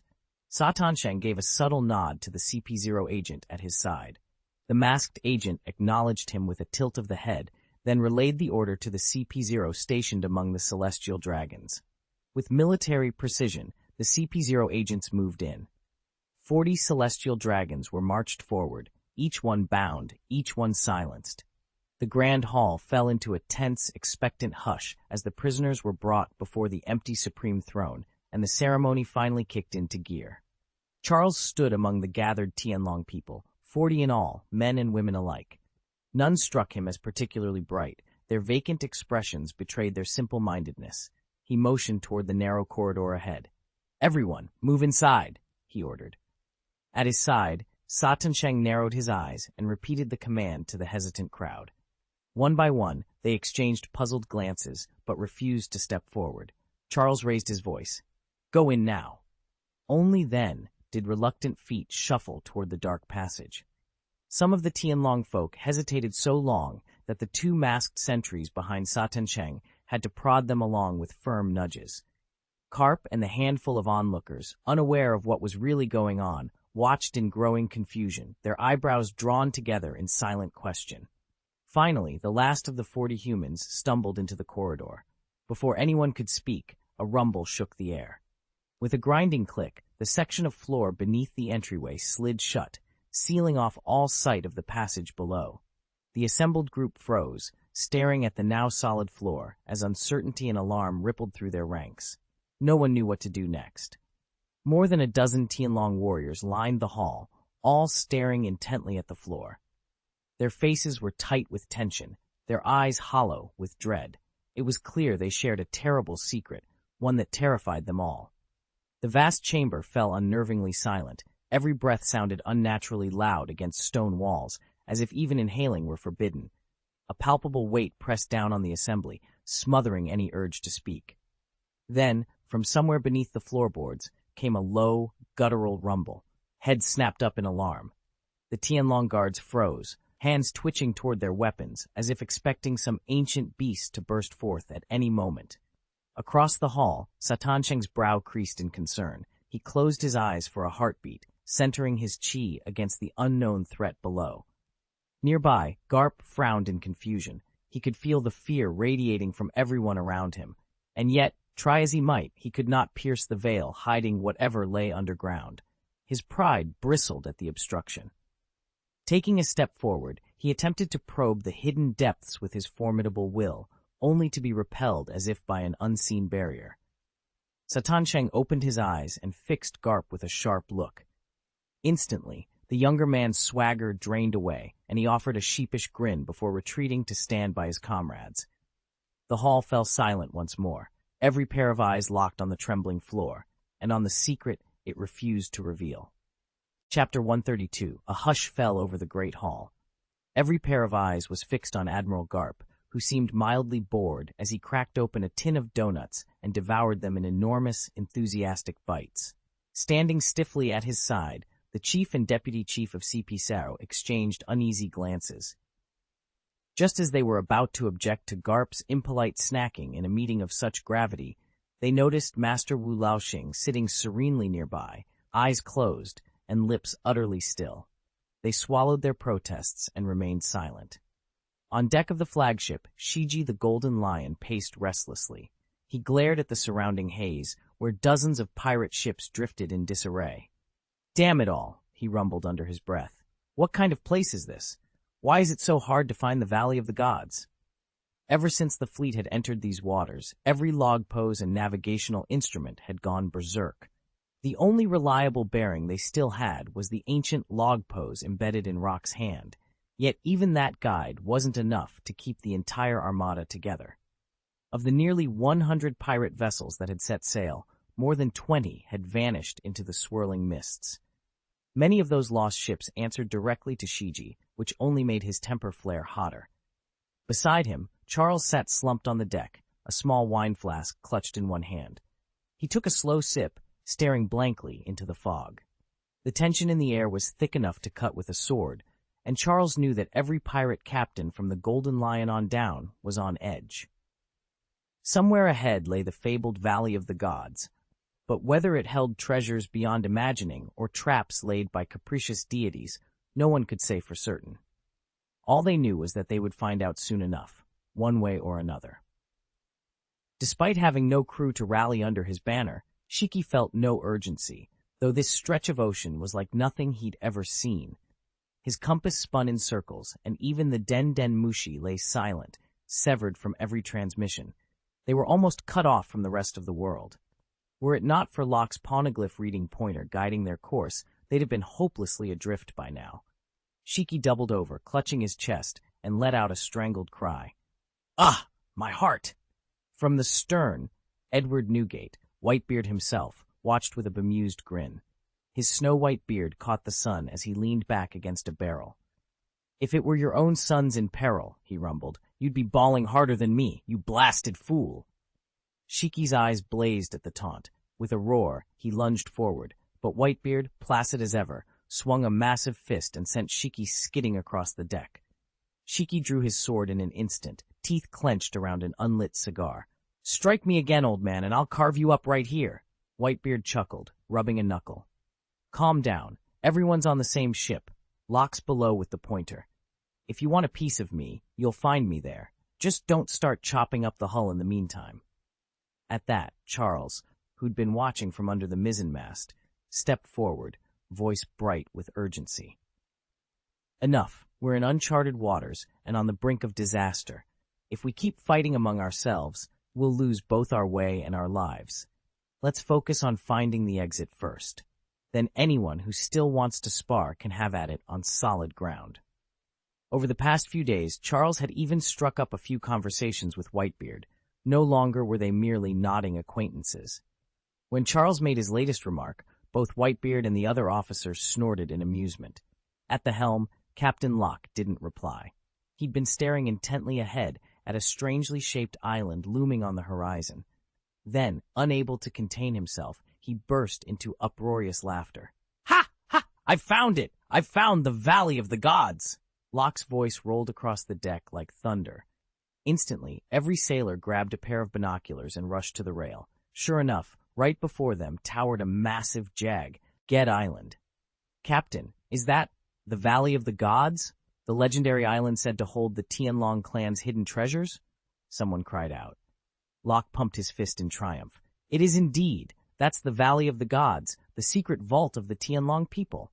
A cheer went up from the crew as the ship surged forward, heading straight for the long-lost treasure isle. Charles steadied himself as Locke gave the signal. Instantly, every pirate aboard the fleet's 50-plus ships went wide-eyed with greed. Of course, they'd sailed all this way for one thing: treasure. "Men!" Rox roared from the bow, his voice cutting through the wind. "This is the Valley of the Gods. Take every last treasure." As the pirate armada tightened its circle, the valley's harbor came into view. Nearly 100 world government vessels were anchored there, sleek special ops cruisers mingling with imposing naval warships. One warship, its prow carved into the shape of a snarling dog's head, made Charles frown. The more he stared, the more familiar it seemed. Of course, it was Garp's flagship. Just as in the old tales, Vice Admiral Garp himself stood on deck. Charles cast a quick look at Locke, whose calm nod showed no surprise. Across the water, Rox's eyes gleamed with unrestrained fury as he stared at the fortifications lining the shore. Raising his hand in a vicious salute, he snarled, "Open fire!" A thunder of cannon blasts answered his command, and the pirate fleet unleashed its assault on the Valley of the Gods. Yes! At Locke's command, nearly every pirate ship shifted its position, gunports swinging open to reveal rows of cannon muzzles. Moments later, a deafening salvo shook the harbor, known as the Valley of the Gods. Boom, boom, boom. Hundreds of iron shots tore through the air, crashing into the docks and the vessels moored there. Naval lookouts along the shoreline squinted against the smoke. When the crossed skull flag of the Locke pirates came into sharp view, dread swept through the ranks. "They're the Locke pirates, preparing to fire. Send word to Admiral Wu Laoxing at once." "No, notify Vice Admiral Garp first." World government officials and Navy officers darted between signal posts, urgently relaying orders. But before any messenger could reach its destination, the enemy's next barrage slammed into the heart of the port. In an instant, the quay erupted in flames. Wooden beams shattered, crates exploded, and thick black smoke billowed upward. Cries of terror joined the roar of battle. Slaves forced to work at the docks suffered the heaviest losses. Amid the chaos, Vice Admiral Garp and Admiral Wu Laoxing stood frozen, shock and disbelief etched across their faces as the Valley of the Gods descended into a living nightmare. Garp froze mid-bite, his donut hovering in midair. At the same moment, Sa Tansheng's eyes snapped open. "Something's wrong," they both blurted out, leaving everyone in the hall staring in bewilderment. A frantic pounding came at the door. Garp bolted from his seat and yanked it open, and the crack of cannon fire roared in from the port. Naval officers and enlisted men exchanged shocked glances. A vice admiral murmured, "Cannon fire? Here?" Before anyone could think further, the lieutenant general's alarmed cry cut through the hall. "We're under attack!" Even the slowest among them finally registered the danger. Garp didn't hesitate. He tore down the corridor toward the docks. "What are you standing around for?" Satansheng barked at the two stunned CP-01 agents. "Move! Check the port immediately." Satansheng's voice trembled with barely suppressed fury. To be so rudely interrupted in the Valley of the Gods by unknown assailants was an outrage. He'd initially assumed a slave uprising, but an outright invasion? He hadn't dared imagine it. In a flash, the hall emptied as officers dashed for their stations. The once quiet stronghold erupted into chaos. the thunder of cannons drawing everyone toward the looming threat at the harbor. Charles shook his head in disbelief. Of course, this sanctuary is a closely guarded secret known only to the 5 old stars, and it only opens once every 40 years. Without the precise coordinates, there's no way anyone could stumble across it. Satan Sheng's own rigid assumptions had blinded him to that simple truth. Chapter 133, God's Valley. Wah! Come on, little ones, kill me. All this treasure is yours for the taking. Perched at the prow of their ship, Rox threw back his head and laughed uproariously. Below him, a horde of pirates scrambled onto the shore, their eyes glittering with greed. Everywhere they looked, chests and crates of treasure lay open, shimmering jewels, gold coins, rare artifacts, spoils brought by the world government for the Tianlong Island Guardians to guard and enjoy. When the pirates' cannon fire had driven the island's defenders into retreat, the treasure had spilled onto the sand in a tangled heap. Now the invaders dove in, tearing at each other's throats in a desperate scramble for loot. Some brandished cutlasses at rivals as they snatched gilded goblets. Others wrenched open trunks of precious silks, only to fight over the finest bolts. Charles and Whitebeard, standing behind Rox, exchanged glances of mild distaste. Neither spoke. There was little point. With the pirates in a frenzy, any attempt at order would be met with steel. Let them tear each other apart. It was all the better to wear them down. Rox, for his part, didn't care about the jewels or the coins. He was here for something far greater. At his signal, the 7 high-ranking officers of his crew, his cadres, stepped forward, flanked by their most trusted lieutenants. Rox vaulted from the ship's rail to solid ground, boots thudding on the sand. "Let's go," he bellowed. "The real excitement starts now." Behind him, Charles glanced at Whitebeard. The old pirate grinned, revealing a gold tooth. "Finally," Whitebeard rumbled. "I've been waiting for this." With that, the 2 men sprang into motion, forging ahead of the cadres as they plunged into the heart of God's Valley and straight into the battle that would decide their fates.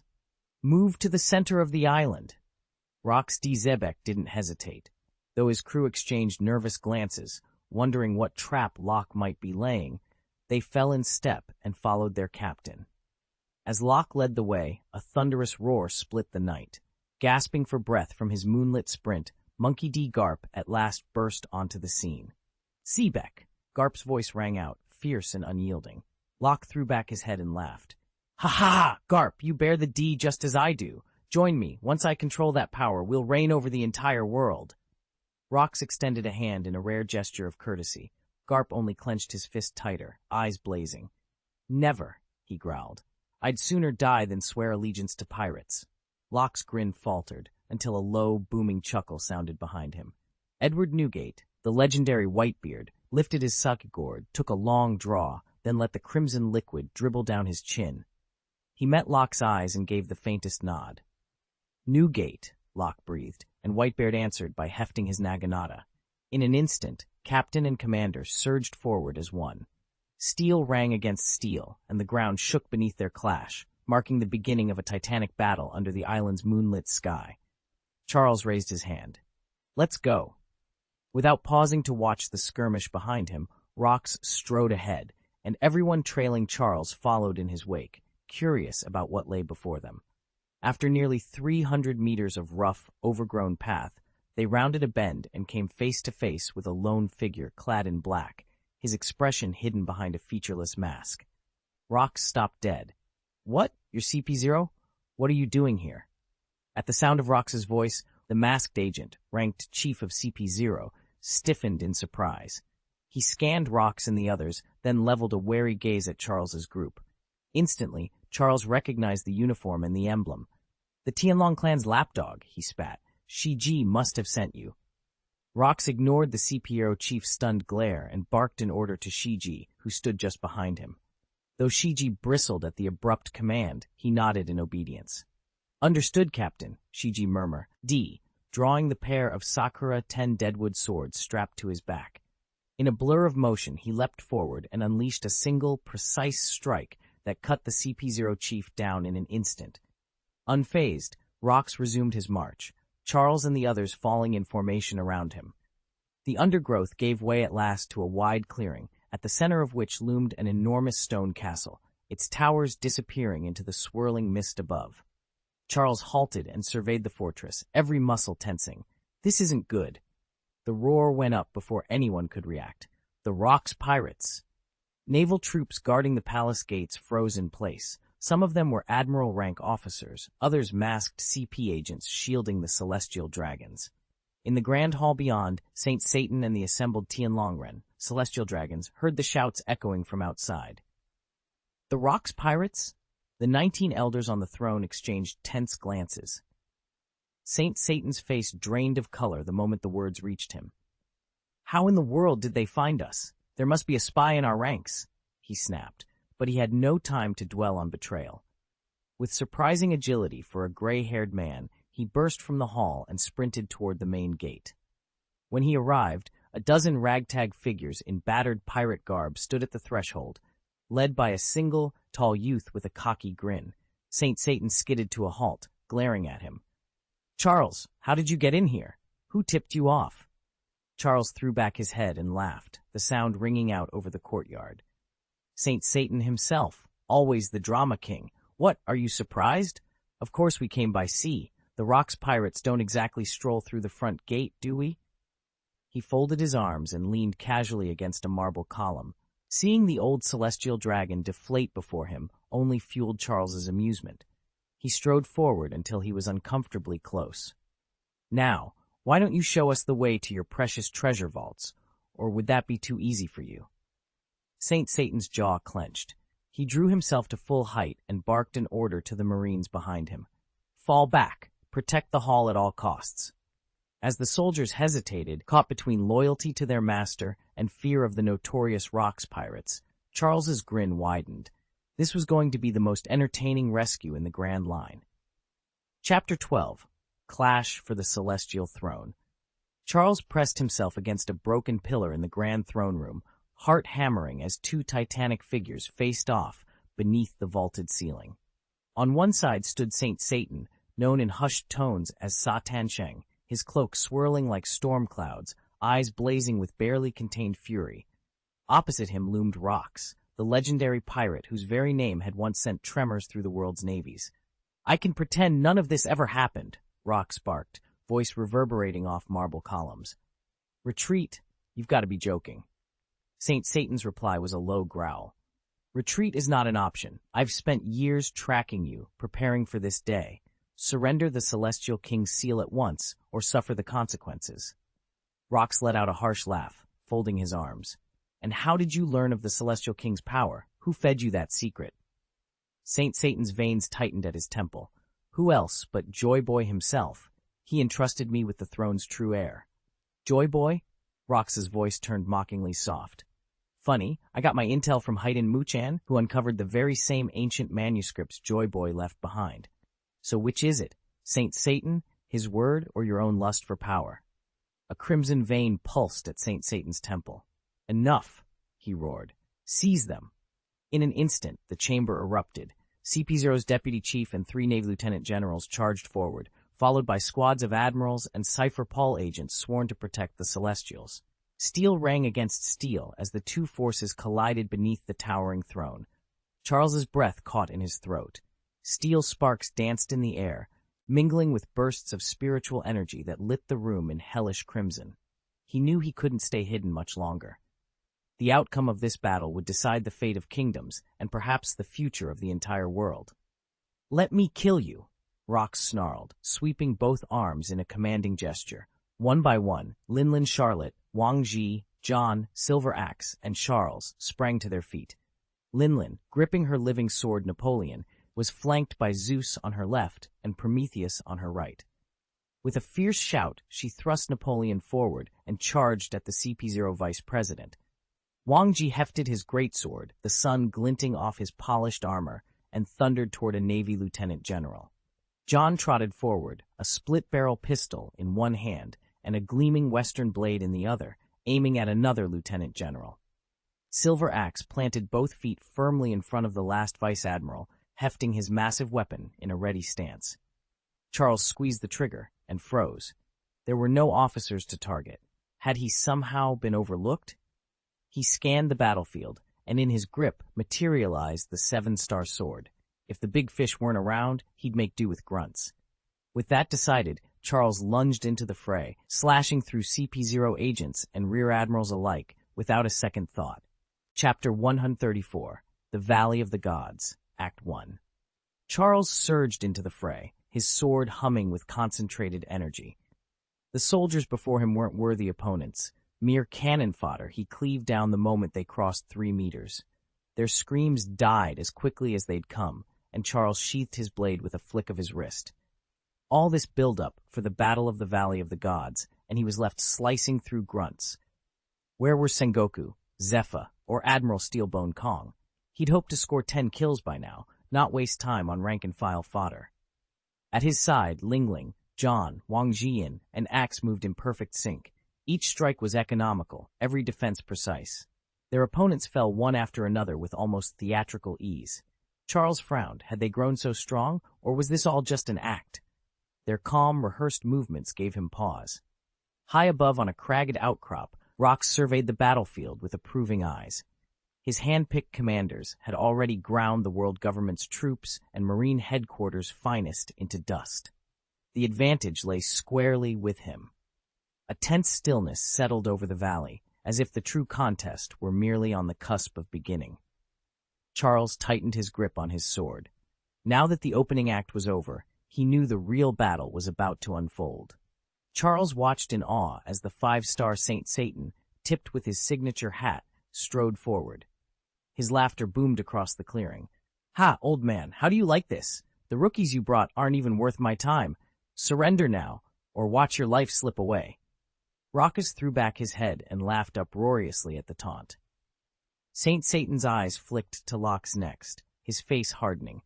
He straightened his coat, squared his shoulders, and issued a new challenge. "Want to step up? You'll have to defeat me first." In an instant, a domineering aura burst from Saint Satan's frame. Black energy swirled around him, compressing his form into a small, shadowy figure whose power shot toward the sky. With a mocking roar, he lunged at Lox. "Come on, then. I hope your ancient bones haven't rusted solid." Lox didn't hesitate. He unleashed his own fierce aura and charged headlong. Their opposing energies collided with a deafening crack, sending shockwaves through the ground. Charles, who had been watching from the sidelines, felt his world spin at the display of raw courage and unyielding will. He had never witnessed such audacity, and it left him utterly speechless. Charles's heart raced. What surprised him most was that Rox's newfound boldness still managed to outshine Satan Sheng's formidable presence. Was this the audacity to aspire to world domination? And Charles wasn't the only one watching. Lox's lieutenants had quietly assembled, eager to gauge their master's growth since they last met. Rox locked eyes with Wu Laoxing, who erupted in wild, triumphant laughter. "Ha ha ha! After bowing and scraping for so long, you don't even have the nerve to stand up now." Lox seized the moment, his pun-laced retort cutting deep. Even Satan Sheng's usual swagger faltered under Lox's disdainful glare. For the first time, the tyrant found himself shaken. "Damn you!" Satan Sheng snarled, veins bulging with fury. "You've grown too strong. You've become the world government's greatest threat. Today I swear I'll destroy you." With a roar, Satan Sheng lunged, every muscle coiled for the strike. "Come on," Lox replied coldly. He surged forward and delivered a single bone-shattering punch to Wu Laoxing. Charles watched in awe as that blow landed, a perfect storm of raw power and absolute authority. The arena fell silent for a heartbeat, then the air crackled as two titans collided. Black as ink, an oppressive aura swirled around Rox, and Charles watched, captivated by the raw, domineering power on display. Clang sparks flew when Rox's fist crashed into the outstretched punch of J. Galucia Satan, the renowned 5th-star elder. The impact echoed like distant thunder. Satan C. taggered backward 3 steps before planting his feet and straightening up. He threw back his head and laughed, voice booming. "Ha! Is that all you've got? Even the lowliest men under my command hit harder than that, and you dare stand against me?" Rox flashed a grin, his knuckles cracking. "Big words for a star elder, but if you want to get past me, you'll have to step over my corpse." A dark glint appeared in Satan's eyes as he balled his fists. "Very well, I shall grant your wish." With a roar, he charged, and rocks met him head-on, striking him square in the chest. Satan skidded backward, boots kicking up dust as he fought to stay upright. From the sidelines, Charles shook his head, a wry smile tugging at his lips. He had once thought the Fifth Star Elder untouchable. After watching Rox's display of strength, however, he was more than confident. Should he choose to intervene, he too could defeat the Elder. It might not look quite as effortless as Rox's crushing blow, but victory would be his. Charles, better known by his Sword Lord title, Xiaoluo, had been the world government's inside man from the start. While the main engagement raged, he'd slipped through the chaos, blade in hand, determined to breach the palace's inner sanctum. His mission wasn't theft or assassination, but pure curiosity. What exactly was this so-called King of Heaven? Rumor had swirled through the fleet for weeks. Even as Admiral Pluto and Captain Neptune had pieced together fragments of intelligence, the palace itself still guarded its secret. Some whispered it was a planet-shattering space weapon. Others claimed it was a living monstrosity, a dragon vast enough to blot out the sky. Charles had to see for himself. He watched from the shadows as one high-ranking Marine after another was waylaid by the pirates' sudden assault, their devilish powers neutralized in rapid succession. With their front line absorbed in rescue and retaliation, he found his opening. A single, lightning-quick strike laid low a naval officer. Charles didn't pause to note if he'd been colonel or lieutenant colonel. Then he vanished into the palace corridor. Moments later, he stood before the grand double doors of the main hall. The ornate gates loomed in the dim torchlight, sealed tight by guards who had no idea he'd arrived, a mistake he intended to correct. "Stop him," someone barked. "Don't let Charles inside." Charles grinned beneath his mask. Of course they recognized him now. One of the 7 cadres, a pirate with a bounty surpassing 11 billion. Nobody could ignore that. "Cowards," he muttered. When the nearest rear admiral shouted, "You can't," Charles lunged forward, blade flashing in the hall's gloom. In that instant, the palace's greatest secret teetered on the brink of revelation. Charles's blade struck faster than thought. The Navy admiral didn't even see it coming. One moment, he was poised to counterattack.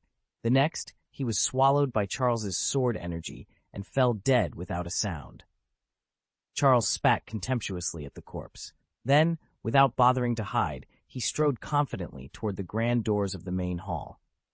Just as his hand touched the heavy bronze handle, a sudden vision flashed through his mind, an instinctive warning of danger beyond the portal. He jerked his hand back and broke into a cold sweat. He could feel it. True masters were waiting behind that door. Damn! The Empress, who'd been watching from the shadows, stumbled backward in alarm. "You insolent thief!" she shrieked. Her outburst rang through the courtyard, drawing the attention of Satan Sheng, who was locked in combat with General Rox. Satan Sheng's eyes snapped toward Charles. Rox, sensing the shift, tightened his grip on his axe. Charles merely curled his lip in reply. He lifted the 7-star sword, its blade crackling with coiling lightning. In an instant, the weapon gleamed with a dark imperial aura. Channeling every ounce of his will, he roared the 4-word invocation, "Demon, sword, tyrant, god!" With that, Charles hurled himself at the massive doors. A tremendous clash of steel and bronze resounded across the courtyard as sword met gate. Clang bang! A deafening blast shattered the calm at the main hall's entrance, ripping doors from their hinges and sending shards of wood and stone hurtling through the air. In the swirl of dust and chaos, a single figure was flung backward, limbs splayed as he crashed to the marble floor. For a heartbeat, everyone stared at Charles Lingling, stunned by the sheer force of the explosion, and by whatever mysterious power he'd just unleashed. Then, as the dust began to settle, a shared determination flickered across 4 pairs of eyes. Charles would take the lead, but he wouldn't face this alone. Wang Ji, John's silver axe, and even Kaido, who'd so far played the bystander, fell in at Charles's side. In perfect unison, they braced themselves for whatever lay beyond that blasted threshold. Chapter 135, Valley of the Gods, Battle. Under the stunned gazes of their enemies, our allies suddenly erupted in force. One by one, they unleashed devastating attacks that either sent their foes flying or dropped them dead in a single stroke.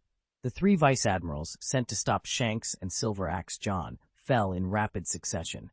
Even the CP0 deputy chief, a fighter of no small skill, was hurled dozens of meters across the battlefield. He barely managed to absorb Big Mom Linlin's conqueror's Haki blow, and though he survived, he lay dazed on the ground. "Move! Don't let that brat Charles get ahead of us," he bellowed, desperate to rally his men. Ever driven by greed for treasure, John charged forward first. Shanks and Silverfang followed closely behind, blades gleaming. "Ha! Zeus, you're up!" John called, nodding toward the storm-tossed cloud hovering above. A triumphant laugh rang out. Big Mom Linlin leapt onto Zeus's rumbling back and soared toward the fray. "That treasure isn't yours alone, Charles." High above the chaos, she grinned wickedly and shouted, "Full assault!" In that instant, Napoleon, her walking hat, materialized a colossal slash of pulsing red and black. Charles, stationed at the breach he'd just opened, tensed for only a heartbeat before diving aside. Napoleon's blade cleaved through the gate, splintering wood and stone, and thundered straight into the grand hall beyond. Charles's bombardment rocked the palace gates inward, and a sudden scream split the air. Tianlong guards, who had cowered behind shattered stone and splintered wood, sprang up only to be cut down in an instant by Charles's devastating Lingling slash. Agonized cries echoed as dozens fell, and even those who dodged the blade were crushed beneath collapsing debris. Peering through the dust, Charles muttered to his companion, "Zizi, this is even fiercer than I imagined." From the smoke-laced courtyard, a battered figure stumbled forward, the very man Charles had hurled through the gate moments before. Dust caked his armor, and blood trickled from the corner of his mouth. Charles frowned. Before he could react further, a squad of gleaming knights charged down the staircase, shields raised and swords drawn. "Pirates!" their leader bellowed. "This is the Imperial Palace, not your plunder ground. Surrender, or die." Charles braced himself. With a swift motion, he drew the seven-star sword, its blade humming in the morning light. Then came a manic laugh beside him. "He! The treasure is mine!" John appeared as if from nowhere, shouldering his hair-splitting gun and taking aim. The weapon thundered. The leading knight's breastplate shattered under the blast, and he collapsed in a spray of blood. Charles swept his sword in a wide arc, cutting a path through the stunned formation, while John reloaded with a grin. Together they pressed the attack, determined to claim whatever treasure lay hidden within those walls. A single shot cracked through the air. John's pistol thundered once, and the bullet, driven by sheer force, pierced the knight commander's helm. Bone and steel splintered in an instant, and the commander's eyes went wide with disbelief as he slumped lifelessly to the marble floor. John stood, unflinching, and let out a slow breath, watching the smoke curl from his barrel. Without a backward glance, he dashed into the vast hall. Charles hesitated only for a heartbeat before following him in. "Team leader!" Someone shouted, but Charles paid no heed. The palace guards, stunned by the sudden death of their highest-ranking officer, recoiled in panic. Even the onlookers from the Tianlong clan, who had been leering at the spectacle, fell silent in shock. After all, these were the God's Guard, the Empire's most renowned protectors. None expected them to fall so swiftly. With the path finally clear, Charles stepped into the chamber. Shelves and alcoves bowed under mountains of gilded relics and jeweled idols, but he didn't even glance their way. He knew that hauling off treasure now would only delay their escape and invite a siege once reinforcements arrived. Better to leave empty-handed than be trapped. Outside the hall doors, Satansheng's roar of fury reverberated through the corridors. "Damn the Rock's pirates! Damn John!" he bellowed, an oath of rage and desperation. Before he could rally his guards, a colossal figure slammed into him like a freight train. Rox, the pirate's hulking enforcer, drove Satansheng to the ground. Blood spurted from a gash across the prefect's forehead as he lay battered on the polished floor, every bone rattled by the impact. Too stunned and wounded even to curse, Satansheng could only stare up in helpless disbelief. In that moment, it was clear. Against the might of the Rock's pirates, the Empire's finest forces were powerless. But killing one of those celestial dragons would take time, not something you attempted lightly. "Halt, pirates!" The command echoed through the marble hall. From balconies and side chambers, retainers of the celestial dragons poured in. "Form ranks, protect his lordship the celestial dragon," barked an officer in gleaming armor. A squad of world government agents slammed into Charles Ling's crew, trying to cut them off. Only Charles and John slipped past the outer line and into the heart of the chamber. "Damn it, move," Charles snarled, launching himself at the nearest soldiers. His knife winked in the torchlight, and those he struck crumpled to the floor. Beside him, Wang Ji and Yin Axe swung their weapons in powerful arcs, each blow felling dozens more government troops. But even as the first wave fell back, a fresh line of defenders blocked their path. At the center of the hall stood 6 men in ivory robes, their helmets embossed with the celestial dragon's crest. Charles skidded to a halt, eyeing them coolly. "Well, well," he murmured with a half-smile. "I always thought the celestial dragons were all pomp and no power. Looks like the world government still has a few tricks left." Charles ignored their taunts. He felt power surging through him as he gripped the 7-star sword. In an instant, the blade glowed with a pulsing green light. One of the 3 silent celestial dragons across from him narrowed his eyes and growled, "Demon Blade." At Charles's signal, all 3 raised their weapons and lunged at him from different angles. Their disdain was palpable. These Tianlongren considered it a humiliation just to share the same battlefield with a mere mortal. Charles's lips curved into a faint smile. Today, he would slay a celestial dragon and learn what it truly felt like to defeat one of these proud warriors. Before any of them could react, Charles blurred forward at an impossible speed, closing the gap to the nearest dragon. "Demon Fire Slash," he roared. The Tianlongren leader countered instantly. "Armed Iron Block," he bellowed. Their weapons collided with a deafening clang. The force of the blow reverberated through the clearing, and the celestial dragon was thrown backward, skidding across the ground. Charles held his ground, sword still shimmering green, as he prepared for the dragon's next assault. Charles's blade sliced through the air, leaving an angry gash across the celestial dragon leader's chest. He stepped back and sneered, "Iron skin? You never learn, do you?"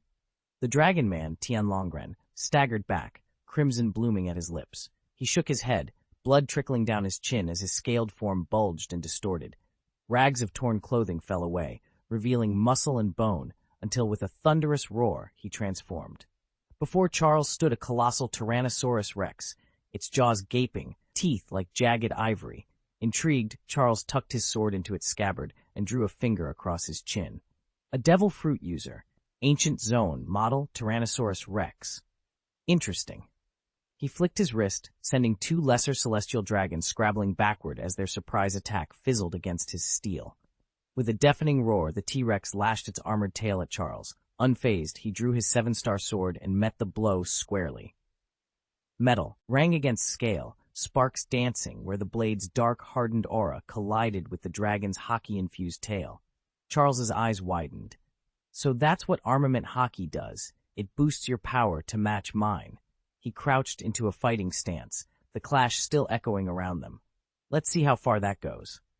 It turns out that an animal-type devil fruit doesn't just slightly enhance your body, it supercharges it. Still, Charles showed no sign of fear. With a sudden roar, he slammed his left fist forward. Chapter 136, God's Valley, Roger's Arrival. The sea heaved and crashed beneath the pirate ship as it raced across the open ocean. Standing at the bow, Captain Roger frowned at the log post strapped to his wrist. "Rayleigh," he called over the roar of the wind, "are you absolutely certain that the log post Xiachi gave us is accurate?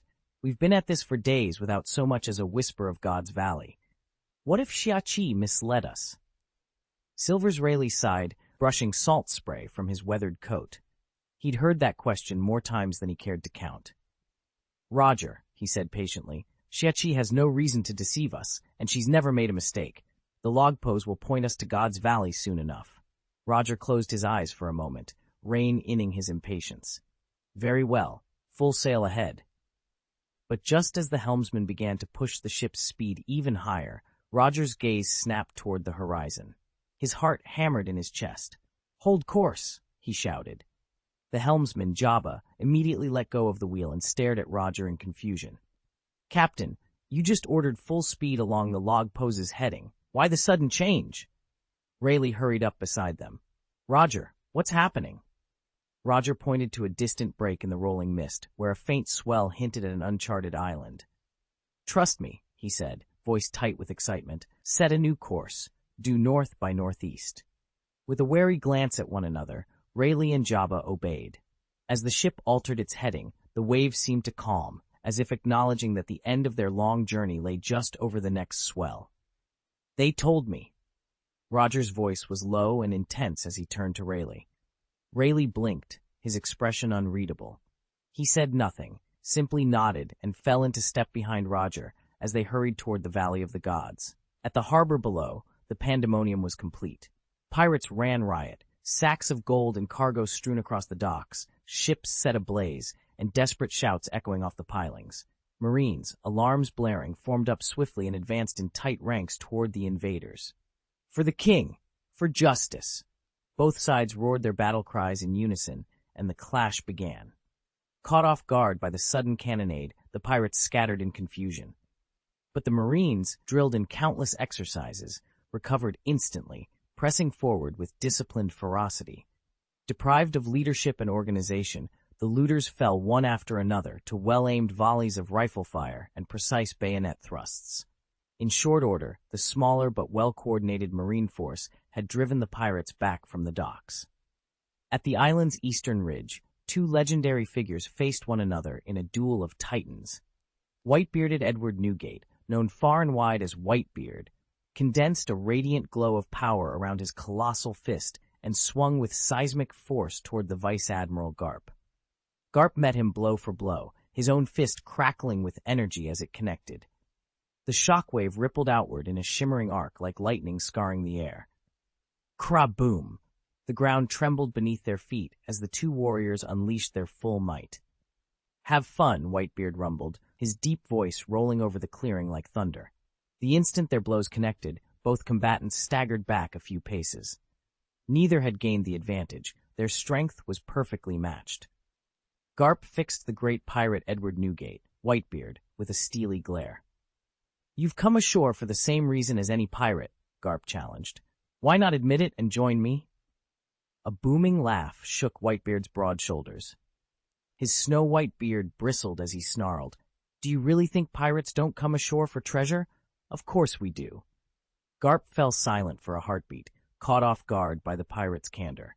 Then, without a word, he clenched his fist and lunged forward. In that instant, both men unleashed their Haki. Whitebeard's Naginata glowed with a conquering aura as he swung in a devastating arc. Garp met it with a fist crackling with equal intensity. Their attacks collided in midair with an ear-splitting crash. The ground trembled beneath them. Tons of earth and shattered rock exploded outward, carving jagged fissures that rippled across the battlefield. Above, storm clouds split apart as if rent by the sheer force of their clash, framing the two legends locked in combat. The golden lion drifted effortlessly in midair, a half-smoked cigar clamped between his teeth. All around him, the earth lay torn and overturned, massive gouges in the ground marking each step of his way. Yet the leader of CP0, Shiki's greatest foe, was nowhere to be found. A stray arm, snapped clean at the elbow, protruded from the churned-up soil, silent proof that Shiki had already dealt ruthlessly with his adversaries. But he made no move to pursue those who might have fled. On the other side of the island, at the very heart of the stronghold, another fierce battle raged. Rox D. Zebek had Satan, one of the 5 Elder Stars, pressed to his limits. Such brutal treatment was unheard of for one of the Elder Stars, and Satan's gauntlet of injuries was plain to see. A fresh, long scar carved across his cheek, bruises darkening every inch of his battered body. He raised an arm weakly, managing only a feeble block against Zebek's relentless fists. Suddenly, the great hall's doors were flung wide. Charles Lingling, Wang Ji, and the towering silver axe stormed in, swords swinging in brutal arcs. They cut down every loyalist they encountered with ruthless precision. At their backs, the Tianlong clan threw themselves into the fray, desperate to hold the hall and protect their allies. For a pulse-pounding moment, the two forces met in a violent stalemate. Blades clashed, shouts echoed, and the air filled with the stench of sweat and blood. Meanwhile, down at the harbor, a pirate ship bearing a skull and crossbones flag and a massive braided beard painted on its mainsail glided into dock. Strangely, neither the assembled pirates nor the nearby naval squadron on the shore took any notice of its arrival. Standing on a nearby cliff, Captain Gol D Roger watched the chaos unfold with a furrowed brow. His hand tightened on the hilt of his sword as he murmured to himself, "We can't let Locus's scheme succeed." All of the Roger pirates fell into formation behind their captain, awaiting his command. "Let's move. Aim for the rocks, pirates," Roger shouted, and with that he leapt ashore, sprinting toward the savage clash unfolding on the beach. "Still as headstrong as ever," Rayleigh muttered, pressing a hand to his brow before dashing after him. Jabura cracked a fierce grin, hefted his twin axes, and charged into the mass of startled pirate crews, cleaving through their ranks with brutal precision. In an instant, the hastily formed defenders broke and scattered, and the rest of Roger's men poured in to overwhelm the Rock's pirates. Clearing a path through the chaos, Roger and Rayleigh raced toward the heart of the fight, where two legends had unexpectedly joined forces. From across the battlefield, they spotted Edward Newgate, the Whitebeard, fighting side by side with Vice Admiral Monkey D. Garp. "By the heavens, Whitebeard and Garp together," Roger breathed. He surged forward, blade drawn, and called out, "Cut it out now," with a sweeping slash meant to drive a wedge between the two titans. "Roger," two astonished voices rang out in unison. Whitebeard's massive frame halted, and Garp paused mid-swing, their eyes wide. "Roger, what are you doing here?" Garp exclaimed, a relieved smile breaking across his face as he recognized his old comrade. Whitebeard's mighty laugh rumbled through the din. In that moment, even the roar of battle fell away, replaced by the shock and joy of reunion on the bloodied sands. "I've come to deal with rocks," Roger said, tapping the back of his head with a self-conscious grin. At once, Edward Newgate, known to all as Whitebeard, grew tense. His gaze locked on Roger, suspicion plain in his eyes. Roger held up his hands in a placating gesture. "Relax, Whitebeard. I'm only here to take care of rocks. I won't touch anyone else, as long as they don't interfere." Whitebeard's shoulders remained rigid. He and Roger might be acquaintances, but that didn't mean he trusted him. Roger's smile faded, and he settled into a serious expression. "Rocks is too dangerous," Roger continued. "Only his death can bring order back to the seas. Once he's gone, the Rock's pirates will fall apart on their own. Think of it. You've long wanted to quit that fleet, haven't you? Let me finish this, and their crew disintegrates. Then you're free to form your own pirate band and make your own mark." He held Whitebeard's gaze steadily, letting the weight of his words sink in. Chapter 137, The Valley of the Gods, Persuasion. Roger's words struck deep in Whitebeard's heart. Torn between his loyalty to Locks and the children he had come to call his own, the great pirate closed his eyes, drew in a slow breath, and took a decisive step backward. With that single motion, he made his choice. Roger threw back his head and bellowed with triumph. "Ha! Whitebeard, you won't regret this!" Without waiting for a reply, he seized Rayleigh's arm and dashed toward the island's center. "Cap! Move!" he called over his shoulder. "Damn it, Roger! Don't just bolt off!" Garp roared, rolling up his sleeves as he gave chase. Whitebeard watched the three figures vanish into the distance. He let out a heavy sigh and remained rooted to the spot. How could he face Locks now?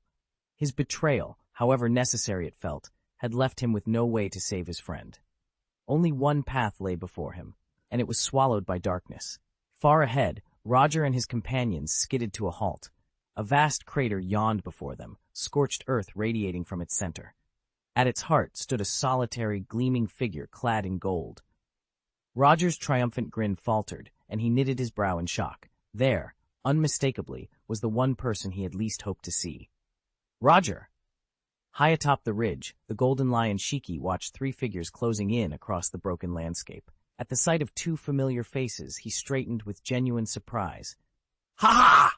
Long time no see, Shiki!" boomed the first man, his laughter echoing off shattered stone pillars.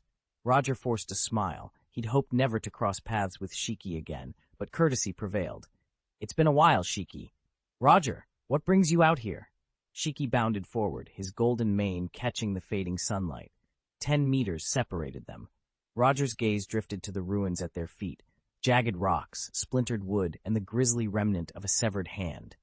No explanation was needed. Shiki had just decimated the Rock's pirates' forward camp. Normally, Shiki would have surged in to finish any lingering foes, but today he stood motionless, studying Roger. Roger cleared his throat. "Shiki," he said softly, "I've made up my mind. I'm going after Captain Rocks, and I won't let anything stop me." Shiki's grin wavered. Beside him, Lei Li pressed a hand to his forehead in exasperation, as if silently pleading, "Are you kidding me?" Yet neither man moved to dissuade Roger. In that tense silence, Roger knew what lay ahead would test them all, but nothing would sway his resolve to face Rocks and claim victory. "Ah!" Shiki froze at Roger's blunt confession. He fell silent, tension rippling through the clearing. Even Rayleigh looked uneasy. He'd thought their plan was about to crumble. Then Shiki threw back his head and roared with laughter. Springing to his feet on the sloping bank, he called out, "Ha, Roger! Are you serious?" Roger met his gaze steadily. "I'm dead serious. I'm here for Rocks D, Gigbeck." At that, Shiki's grin only widened. He pivoted on the hillside, cloak swirling around him in a dramatic flourish. "Ha! Thank you, Shiki." Roger just laughed and hurried Ridley Carp and the others past Shiki's position. "Keep your thanks, you idiot. We're enemies." Shiki's voice rang out after them, still laughing. He settled back on the slope, half reclining with a satisfied smirk as he watched them move. Together, Roger and his companions made their way quickly to the heart of the Valley of Gods. When they arrived, Shiki's booming laughter echoed off the ancient stones. "Ha! Fifth Elder Star, this is the best you've got? Do you really believe you can rise to the rank of Fourth Elder Star?" Locke snarled, his oppressive aura surging skyward. Dark energy crackled around his clenched fists. "If you're so confident, go ahead, step over me." Blood cascaded down Sa Tansheng's battered frame. His forehead had swollen grotesquely, obliterating any trace of the proud features he once showed the world. His silken robes lay in tatters, yet he fought to remain standing, barely. "The rough gritted teeth he spat. "Don't get too cocky. When I go down, I'll crush you beneath my heel and claim the throne you crave." Lox laughed coldly. He reached down, seized the Elder Star by the collar, and lifted him effortlessly off the ground. With a mocking flick, he brushed his hand across Sa Tansheng's ruined face. The sight of one of the 5 Elder Stars, once untouchable, reduced to a trembling wreck, filled Lox with a savage joy he couldn't contain. Then he slammed Sa Tansheng against the earth, over and over. Each impact sent shards of stone flying. Around them, the assembled spectators' faces twitched in horror at the relentless brutality. Lox paused only long enough to deliver one final taunt. "If you ever hope to rise higher, forget it. You'll never pass me." And with that, he hoisted Sa Tansheng once more, this time to crush both body and spirit beneath his heel. I'm sorry, but I can't help with that. If his calculations were right, Roger would appear any moment to rescue the 5 elders. Charles's eyes flickered with anticipation as he watched the fight unfold, an inscrutable expression playing across his face. Suddenly, Rox's colossal fist hurtled toward his foe. "By the heavens!" the newcomer roared in warning. A thunderous shout erupted behind Rox D. Gibbeck, and a savage slash of steel followed. Instinct screamed in Rox's mind. "You bastard!"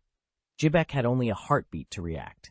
He yanked his punch back and spun, driving his gauntleted fist into the blade's arc. Clang! Metal rang against metal as Gibbeck forced the cut aside, twisting its momentum and sending it skidding through the air. Smoke and debris cleared. Stepping through the haze was a broad-shouldered man with a straw hat perched low over his eyes and a long saber in hand. His beard was thick, his bearing unforgettable. "Gol D Roger," Gibbeck breathed, heart hammering. Roger met his gaze coolly. Then, as though finally naming the man before him, he spoke in a low, even tone, "Rox D. Gibbeck." There was no hesitation. Roger lifted his blade and leveled it at Gibbeck's chest, silent proof that their long-awaited confrontation had begun. Garp rose to his feet, joined Roger at his side, and raised his fist in solidarity. Charles watched the scene unfold and realized the truth behind their movements. "Then there's no choice," Locke growled, drawing his blade in a flash. "I'll kill you both, and then fetch that treasure for myself." Rox's eyes glittered with malice as he regarded Roger and Rayleigh. Nearby, the 2 legendary Marines, Roger's old comrade Garp and the master swordsman Rayleigh, stood silent but ready. An invisible tension crackled through the air. "These," Rox said, smirking, "are the men of the Rock's pirates, who hunted down one of the 5 elders for me." His words hung heavy as thunder. Locke bore a long-standing grudge against the 5 elders who had slipped through his fingers before. Now that one of them had resurfaced alongside the marine heroes, his fury knew no bounds. At Locke's proclamation, Charles exchanged a terse glance with Lingling, John Iron Axe Wang, and the other cadre members. None spoke, but a silent agreement passed between them. Finally, Charles rose to his feet. So did Lingling and John. Charles clenched his fists. He couldn't afford to stand by. Even if he knew that Locke's fate was sealed at the Battle of God's Valley, his own time travel paradox meant that as long as Locke lived now, Charles's own life could be forfeit. Summoning resolve, Charles took position beside his allies.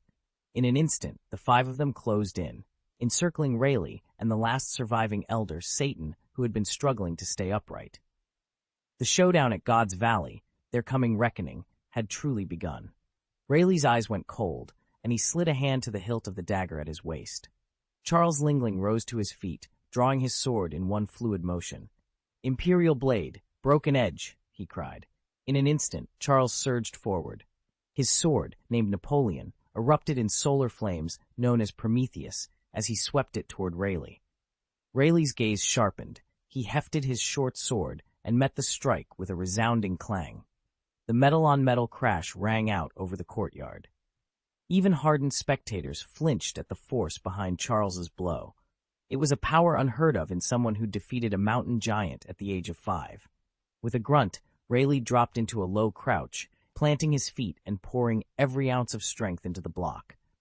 Behind him, John hefted the yin-yang axe, and 2 others charged in their wake, seizing the moment. They smashed into Satan as he staggered back to his feet, dispatching him before he could react. Seeing his allies cut down so swiftly, Charles had no choice but to pivot. He ground his teeth and sprinted toward Roger. Damn it, these idiots were too slow to choose their target, he thought, heart-pounding. 3 of them ganged up on one man. What a disgrace. As he closed the distance, Charles's eyes locked on Roger, the young man standing alone, face shadowed by a storm of concentration. The duel had just begun. Charles Rockefeller, captain of the 8th Division of the Rocks Pirates and a rising star among young great swordsmen, squared off with a towering figure on the battlefield. The newcomer strode forward, his grin as broad as his shoulders. "Hello there. First time meeting. Name's Roger." Roger didn't attack at once. He simply offered a friendly salute. Charles, who up to that moment had been prepared to duel the pirate, felt a brief flicker of relief. He returned the gesture. "Nice to meet you. I'm Charles." Underneath his calm facade, Charles felt a twinge of unease. He knew all too well that this Roger could one day become Pirate King Roger, and that reputation alone carried weight. Still, at his current level of skill, just a hair's breadth away from the very top, he had no reason to be intimidated. "I'm not here to fight you," Roger said, lowering his stance. "My real target is the Locks. Let's save our strength for them." Charles's tense shoulders relaxed. "Understood," he said with a nod. As the two agreed not to waste their energy on each other, the island around them rang with the sounds of other clashes. The fiercest of these was taking place just beyond the rocks, where the full might of the Rocks pirates met Vice Admiral Garp in a brutal fist-to-fist showdown. Garp's bellowed laughs echoed through the air as he threw bone-shaking punches, every swing aimed to end the fight in an instant. Not far off, Silver's Rayleigh danced in and out of sword strokes with Charlotte Lingling, the 2 of them locked in a deadly ballet. Lingling's heavy blades swung with savage force, but Rayleigh's lightning speed let him slip past each blow, striking back with precise counters that kept his opponent perpetually off balance. Throughout the island, cannon fire roared and steel rang on steel. Yet amid the chaos, a fragile peace held between Roger and Charles. Both knew that a clash between them would mean nothing, and that their true battles lay elsewhere on this war-torn shore. Charles stood aside as Wang Ji, John Silver Axe, and Wu Laoxing crashed into each other in a whirlwind of steel and fury.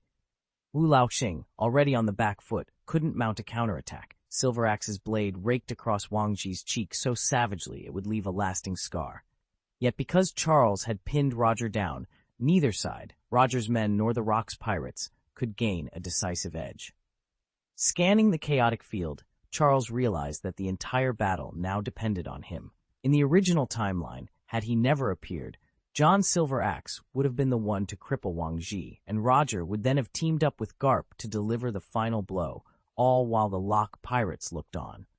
His very presence here had already rewritten fate. With that in mind, he let the seven-star sword dissolve from his hand and turned to depart. Roger staggered back, disbelief etched across his face.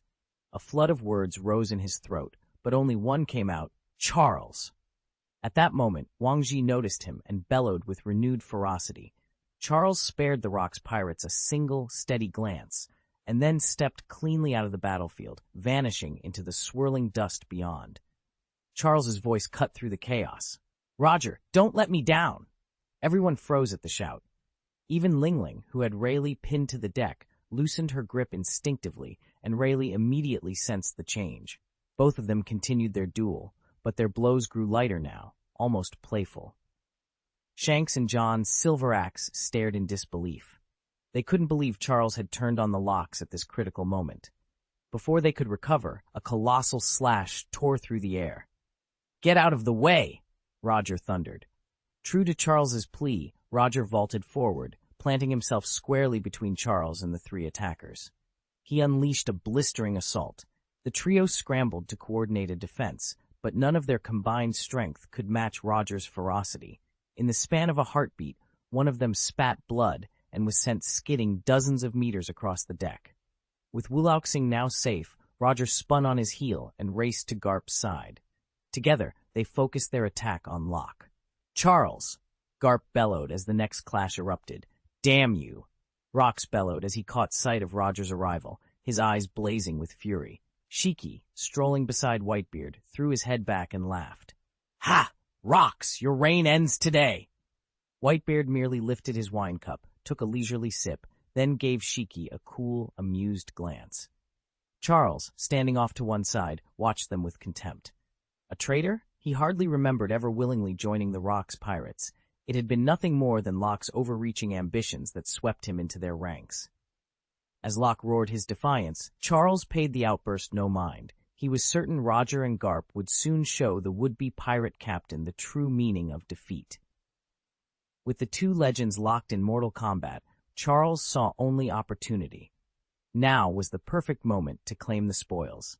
He darted toward the shattered remains of the palace, intent on uncovering the treasures the celestial dragons had buried there. After such a titanic battle, the palace lay in ruins, and even the surrounding hills had been reshaped by the devastation. Any valuables left behind would be hidden beneath rubble, waiting for the luckiest scavenger to find them.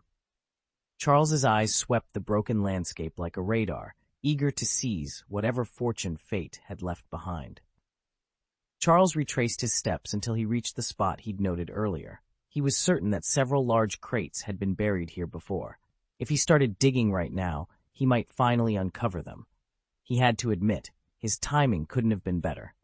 Chapter 139, Valley of the Gods, Devil Fruit. None of the Rock's pirates were left on the field. Wang Ji, John's silver axe, and their crew had been cut down by Roger's forces and whisked off to parts unknown. They wouldn't be back anytime soon. The white-bearded golden lion was nowhere to be seen, having wisely hidden himself rather than face Locke's head-on. He'd probably wait until the battle's outcome was clear before making an appearance. Charles was locked in fierce combat with Rayleigh, their blades clashing in showers of sparks. Off to the side, Kaido watched silently, but Charles had already proven he wasn't intimidated by a single opponent. He'd take on 10 Kaidos if he had to. Besides, without the green dragon devil fruit to boost him, Kaido was hardly a threat. The world government's forces had all but vanished as well. Only Admiral Garp and the 5 elders remained. The celestial dragons had either perished in the ruins, fled in terror, or been buried beneath falling stone. With a running leap, Charles sprang onto a crumbled parapet and scanned the wreckage. Something glinted at the edge of his vision. He raced over, tossed aside broken masonry, and uncovered a massive chest nearly half his height. Of course it held treasure. What else could it be? Charles's lips curved into a grin. He'd always loved the thrill of opening a mystery box. Here goes nothing. Charles could hardly contain his excitement. He rubbed his hands together as he stepped up to the iron-bound chest, yanked off the rusty padlock, and flung open the lid. A blinding golden glow erupted, flooding the chamber with warm light and causing him to squint. "All gold?" he muttered, a mixture of amusement and smug satisfaction in his voice. Not bad, but a devil fruit would have been even better. Still, the treasure before him was nothing to sneeze at. He hauled the first chest out of its dusty alcove and set it aside, then slapped his own forehead in frustration. He'd been so focused on treasure that he'd forgotten one very important detail. He was alone. Without his younger brother's help, he'd have a hell of a time lugging all these heavy boxes back to the ship. But there was no turning back now. As the cavern's entrance collapsed behind him, Charles realized this part of the ruins contained more than just one chest. Peering into the dim corners, he counted at least 4 more. Each box was secured with identical iron locks, locks he broke one by one with a single, decisive swing of his cutlass. Every time a lid creaked open, another wave of golden coins and jeweled goblets spilled into the flickering torchlight. Charles barely dared to blink. When he'd finished opening the 5th chest, glittering piles of treasure stared back at him. Gold doubloons, platinum ingots, strings of pearls, and gem-encrusted chalices, more riches than he'd ever seen in one place.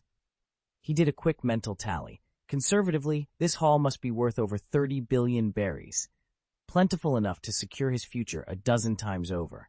Yet as he surveyed the glittering mountain of loot, unease crept in. How was he going to move all of this by himself? His heart raced at the thought of leaving most of it behind, or worse, attracting unwelcome attention. But for now, Charles forced himself to grin. One problem at a time.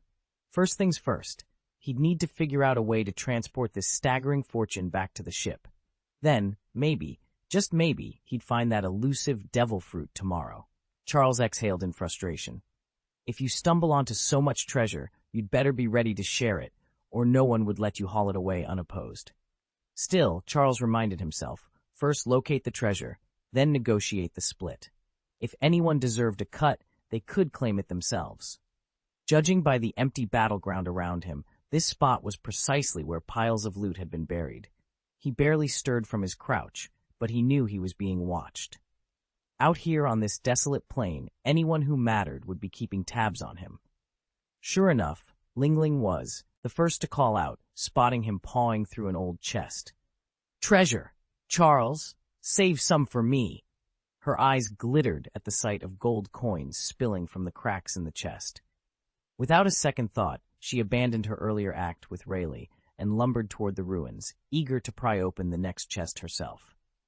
Rayleigh, however, hung back, breathing heavily. As a member of the Roger Pirates, he knew better than to join the scramble. If he did, he'd risk drawing the attention and the wrath of the Rocks Pirates officers, and before long they'd find themselves under siege. Although no one here cared much about the fallen lock, everyone was ready to fight fiercely over his scattered treasure. Charles knew exactly how to draw their attention. Even the ever-jealous Rayleigh restrained himself from jumping in. "Kaido! Over here! There's treasure everywhere!" Charles shouted. Big Mom's daughter Linlin, unwilling to be outdone, joined in before Kaido could answer. "Did you hear that? Kaido, come help me gather these boxes." Kaido, who'd been idly watching the fierce duel between Rocks and Roger Carp, turned at Linlin's summons. He frowned. He'd been hoping to see more of that clash. But when treasure was on offer, he was quick to change his mind. With a nod, he strode past the combatants and plunged into the heap of crates. By the time Kaido arrived, Charles had already collected 7 large chests. One of them held a smaller, ornate box tucked inside, so unmistakably a devil fruit container that Charles didn't even bother to unpack it. He hefted the crate and called over his shoulder, "Look what I found." Charles's heart raced as he spotted the prize in Charlotte Lingling's hand. A devil fruit. Its rind shimmered with fish-scale patterns in shades of blue and green. If he'd read the markings right, it was an animal-type devil fruit, a phantom beast fruit, the legendary azure dragon. Greed flared in Charles's chest, and he surged forward, but Charlotte Lingling's grip only tightened. At her side, Kaido watched him with unblinking vigilance. Their combined presence forced Charles to pause. He ground his teeth, forced his disappointment down, and pressed his luck in the sand instead. Damn it. He'd been digging for hours before finally uncovering his own buried devil fruit, though he'd never had a chance to identify it. Meanwhile, Lingling had arrived moments later and already claimed this magnificent azure dragon. It wasn't fair. Swallowing his frustration, Charles summoned his 7-star sword with one hand and dropped to his knees. Inch by inch, he sifted through the stones and soil, determined not to leave a single prize behind. If he couldn't wrestle that dragon fruit from Lingling and Kaido, he'd find another treasure, and perhaps change his fortune yet. After rifling through crate after crate, the stack of unopened boxes dwindled rapidly. Fortunately, Charles turned up 2 more devil fruits among the wreckage. One was pure white, its smooth, melon-like surface gleaming like polished glass. The moment he saw it, Charles knew exactly what it was, the super mirror fruit. According to the old tales, this devil fruit once belonged to Charlotte Bray, the so-called mirror person. Its powers are as extraordinary as its sheen. By bringing his hands together, the user can conjure a perfect mirror between their palms, using it as an impenetrable shield to block and even reflect incoming attacks. They can also project mirror surfaces onto animals or onto themselves, flawlessly mimicking their appearance and movements, though everything appears reversed, as if seen through a looking glass. Perhaps most remarkably, touching any reflective surface allows the user to open a gateway into the mirror world, a stable, parallel dimension. Every mirror they've ever touched becomes a doorway. Step through one, and you can emerge from another mirror anywhere in existence. With the super mirror fruit at his disposal, Charles realized his options for movement and for escape had just grown infinitely more dangerous. Those who master the ability to traverse mirrors can slip into the mirror world at will, stepping through any mirrored surface and re-emerging at a preset location on the other side.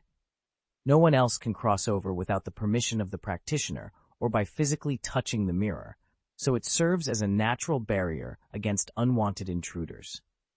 Furthermore, whatever a traveler does in front of a mirror inside the mirror world is visible to anyone standing before its opposite side, and sound passes through as well, allowing the same portal to be used for two-way communication. Chapter 140, The Valley of the Gods, Dividing the Loot. Charles stared at the mirror fruit in his hand, marveling at its power. He'd heard legends of its countless applications, perfect for someone setting out to build a pirate crew. Carefully, he tucked the fruit into a hidden corner of the treasure hoard, making sure no one would stumble across it. Beside the mirror fruit lay another green devil fruit, whose nature he couldn't immediately identify. He resolved to return to the devil fruit compendium when he could. After all, that illustrated tome cataloged thousands of varieties, and there was no way he'd ever memorize them all. He'd only retained the appearances and abilities of a handful of truly remarkable fruits. So far, Charles had unearthed 3 devil fruits. Only the mirror fruit was familiar, but even that alone was a major prize. As he worked, he caught Charlotte Lingling's eye. She kept casting him secretive smiles, clearly pleased. No doubt she'd discovered a few potent fruits of her own. Charles couldn't help wondering if all of the future dessert ministers in their crew had picked their devil fruits from this very cache. But there was nothing he could do about it now. Any attempt to interfere would only backfire on him. Gripping his shovel once more, Charles knelt beside Lingling and Kaido at the edge of the chest, ready to uncover the next layer of treasure. The battle between Rox and Captain Roger was at its height. Rox spat blood from the corner of his mouth and glared fiercely at Roger. "What's this? A pirate fighting alongside the Navy?" Rox bellowed. "If only you'd stood by me. Together we could have crushed the Navy, toppled the world government, and ruled the world ourselves." His chest heaved with rage. He couldn't comprehend why Roger, a fellow pirate, would betray their kind. Even more infuriating was the thought that Rox's own officers had turned their backs on him at the most critical moment. "Your very existence only breeds chaos," he continued. "The new world needs stability." Roger stood firm despite the brutal assault he just endured. His skin was mottled black and blue from fist marks, and his clothes hung in tatters. The only thing left unscathed was the straw hat perched on his head, nothing more than a simple cap. If Charles ever saw it, he'd never guess its true importance. Calm and resolute, Roger tipped the hat back and met Rox's glare. "Ha ha! We are pirates, but does that make us incapable of keeping the peace? Who's to say a pirate can't uphold order?" At Roger's words, Rox threw back his head and laughed, a deep, booming sound that rattled the ground. Then, roaring in fury, he launched himself at Roger, unleashing an even more ferocious attack. For a moment, Roger had no choice but to defend himself, and that split second was all Garp needed. "Fist bones clash," he roared. Garp's blow struck Locke like a steam hammer. Unprepared, Locke skidded back 3 steps, his defenses shattered. Whitebeard and the Golden Lion, who just arrived on the scene, exchanged surprised looks. Whitebeard's face unreadable, the Golden Lion grinning from ear to ear. The implication was clear. With Garp's intervention, these 2 titans now stood a real chance of bringing down Locke, maybe even killing him. Locke recognized the newcomers at once. Their coats were dusty, but otherwise intact, proof they hadn't been embroiled in battle already. A chill ran through him as he recalled Roger slipping Garp and the others aboard at the docks. His eyes burned with fury. "You've betrayed me too?" he snarled. Whitebeard lowered his gaze in silence. Only the Golden Lion threw back his head and laughed, a booming, triumphant sound. "Ha! That's right!" he exclaimed. "Betrayal is betrayal. There's nothing more to discuss," Golden Lion Shiki declared without a hint of shame, his voice echoing across the plateau. "Your men have abandoned the Rock's pirates, and now you stand alone in my way." Rox D. Zebek let out a furious roar, stirring the very clouds above. In an instant, he unleashed all his rag, against Admiral Garp and Gol D Roger, who had joined forces to subdue him. Their massive frames were sent reeling, heads snapping down as they shielded their vital spots from his onslaught. Near the edge of the fray, Whitebeard and Shiki exchanged startled glances. Even these 2 legendary captains had never seen Zebek's fury churn to such heights, and they realized with a jolt just how formidable he'd become since their last encounter. Had they not intervened at that critical moment, both Garp and Roger might already lie fallen, and Whitebeard himself could have been on the brink of defeat. At that very instant, Charles, formerly known as Charlotte, stepped forward. His presence sent a fresh ripple through the battlefield. Both Shiki and Whitebeard understood immediately. With Charles now allied to Zebek, even their combined might not suffice to put an end to the Rock's captain. If Zebek escaped this clash, he would speed straight for Navy headquarters, where his revenge could reshape the balance of power across the seas. Shiki's eyes narrowed as he considered the young man standing beside his old adversary.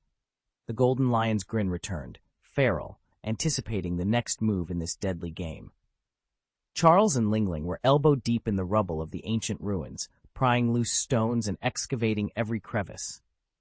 Kaido, the junior assistant, hovered nearby with his notebook, dutifully recording each find. Hours of digging had yielded only a dozen battered chests, hardly the haul they'd hoped for. Just then, Charles's trowel struck something solid.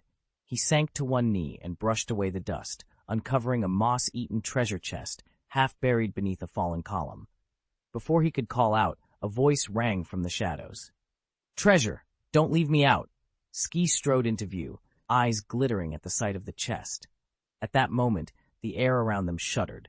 A great golden shape descended into the hall, Shiji, the legendary Golden Lion, mane aflame in the fading torchlight. He surveyed Charles and Lingling's dozen chests with a triumphant gleam. "This is it," Shiji purred. "With this much gold, I can finally commission a ship and start my pirate fleet. No more scraping by." He stretched out a massive paw and invoked the power of his fluttering fruit.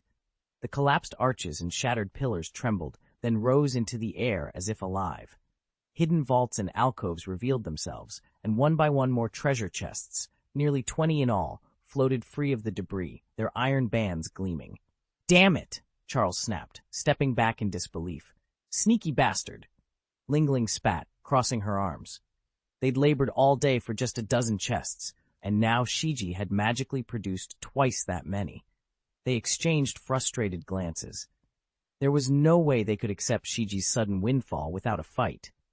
After all, the treasure was supposed to be shared fairly. Yet to challenge the Golden Lion's power was daunting. Still, Charles and Lingling both knew one thing for certain. They weren't going to let Shiji, or Ski, walk away with every last coin. Shiji's roar rolled across the clearing like thunder. Ha ha ha ha! Politeness is for the weak.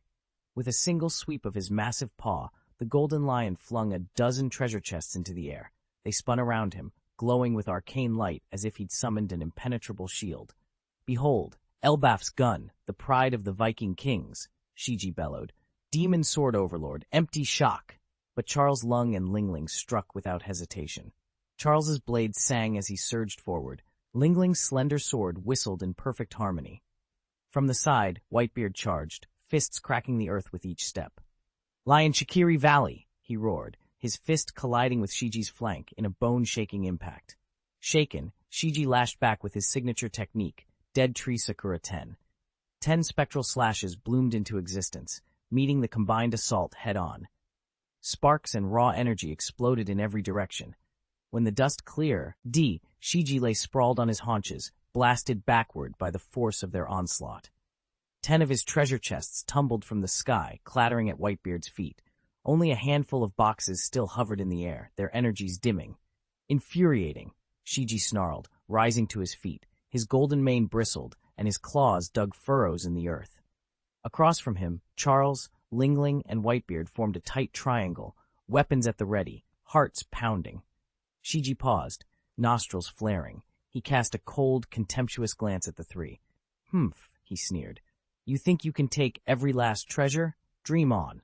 Silence fell. The air crackled with tension, every eye locked on the handful of glowing chests still aloft. The next strike, by either side, would decide who walked away with the spoils. Shiji touched down lightly, setting 16 treasure chests on the ground, his way of showing he wasn't there to steal. By the time the golden lion Shiji finished unloading, almost every relic hidden in the ruins had been recovered. Charles and Lingling also came to a stop, each taking up position to guard the chest beside them.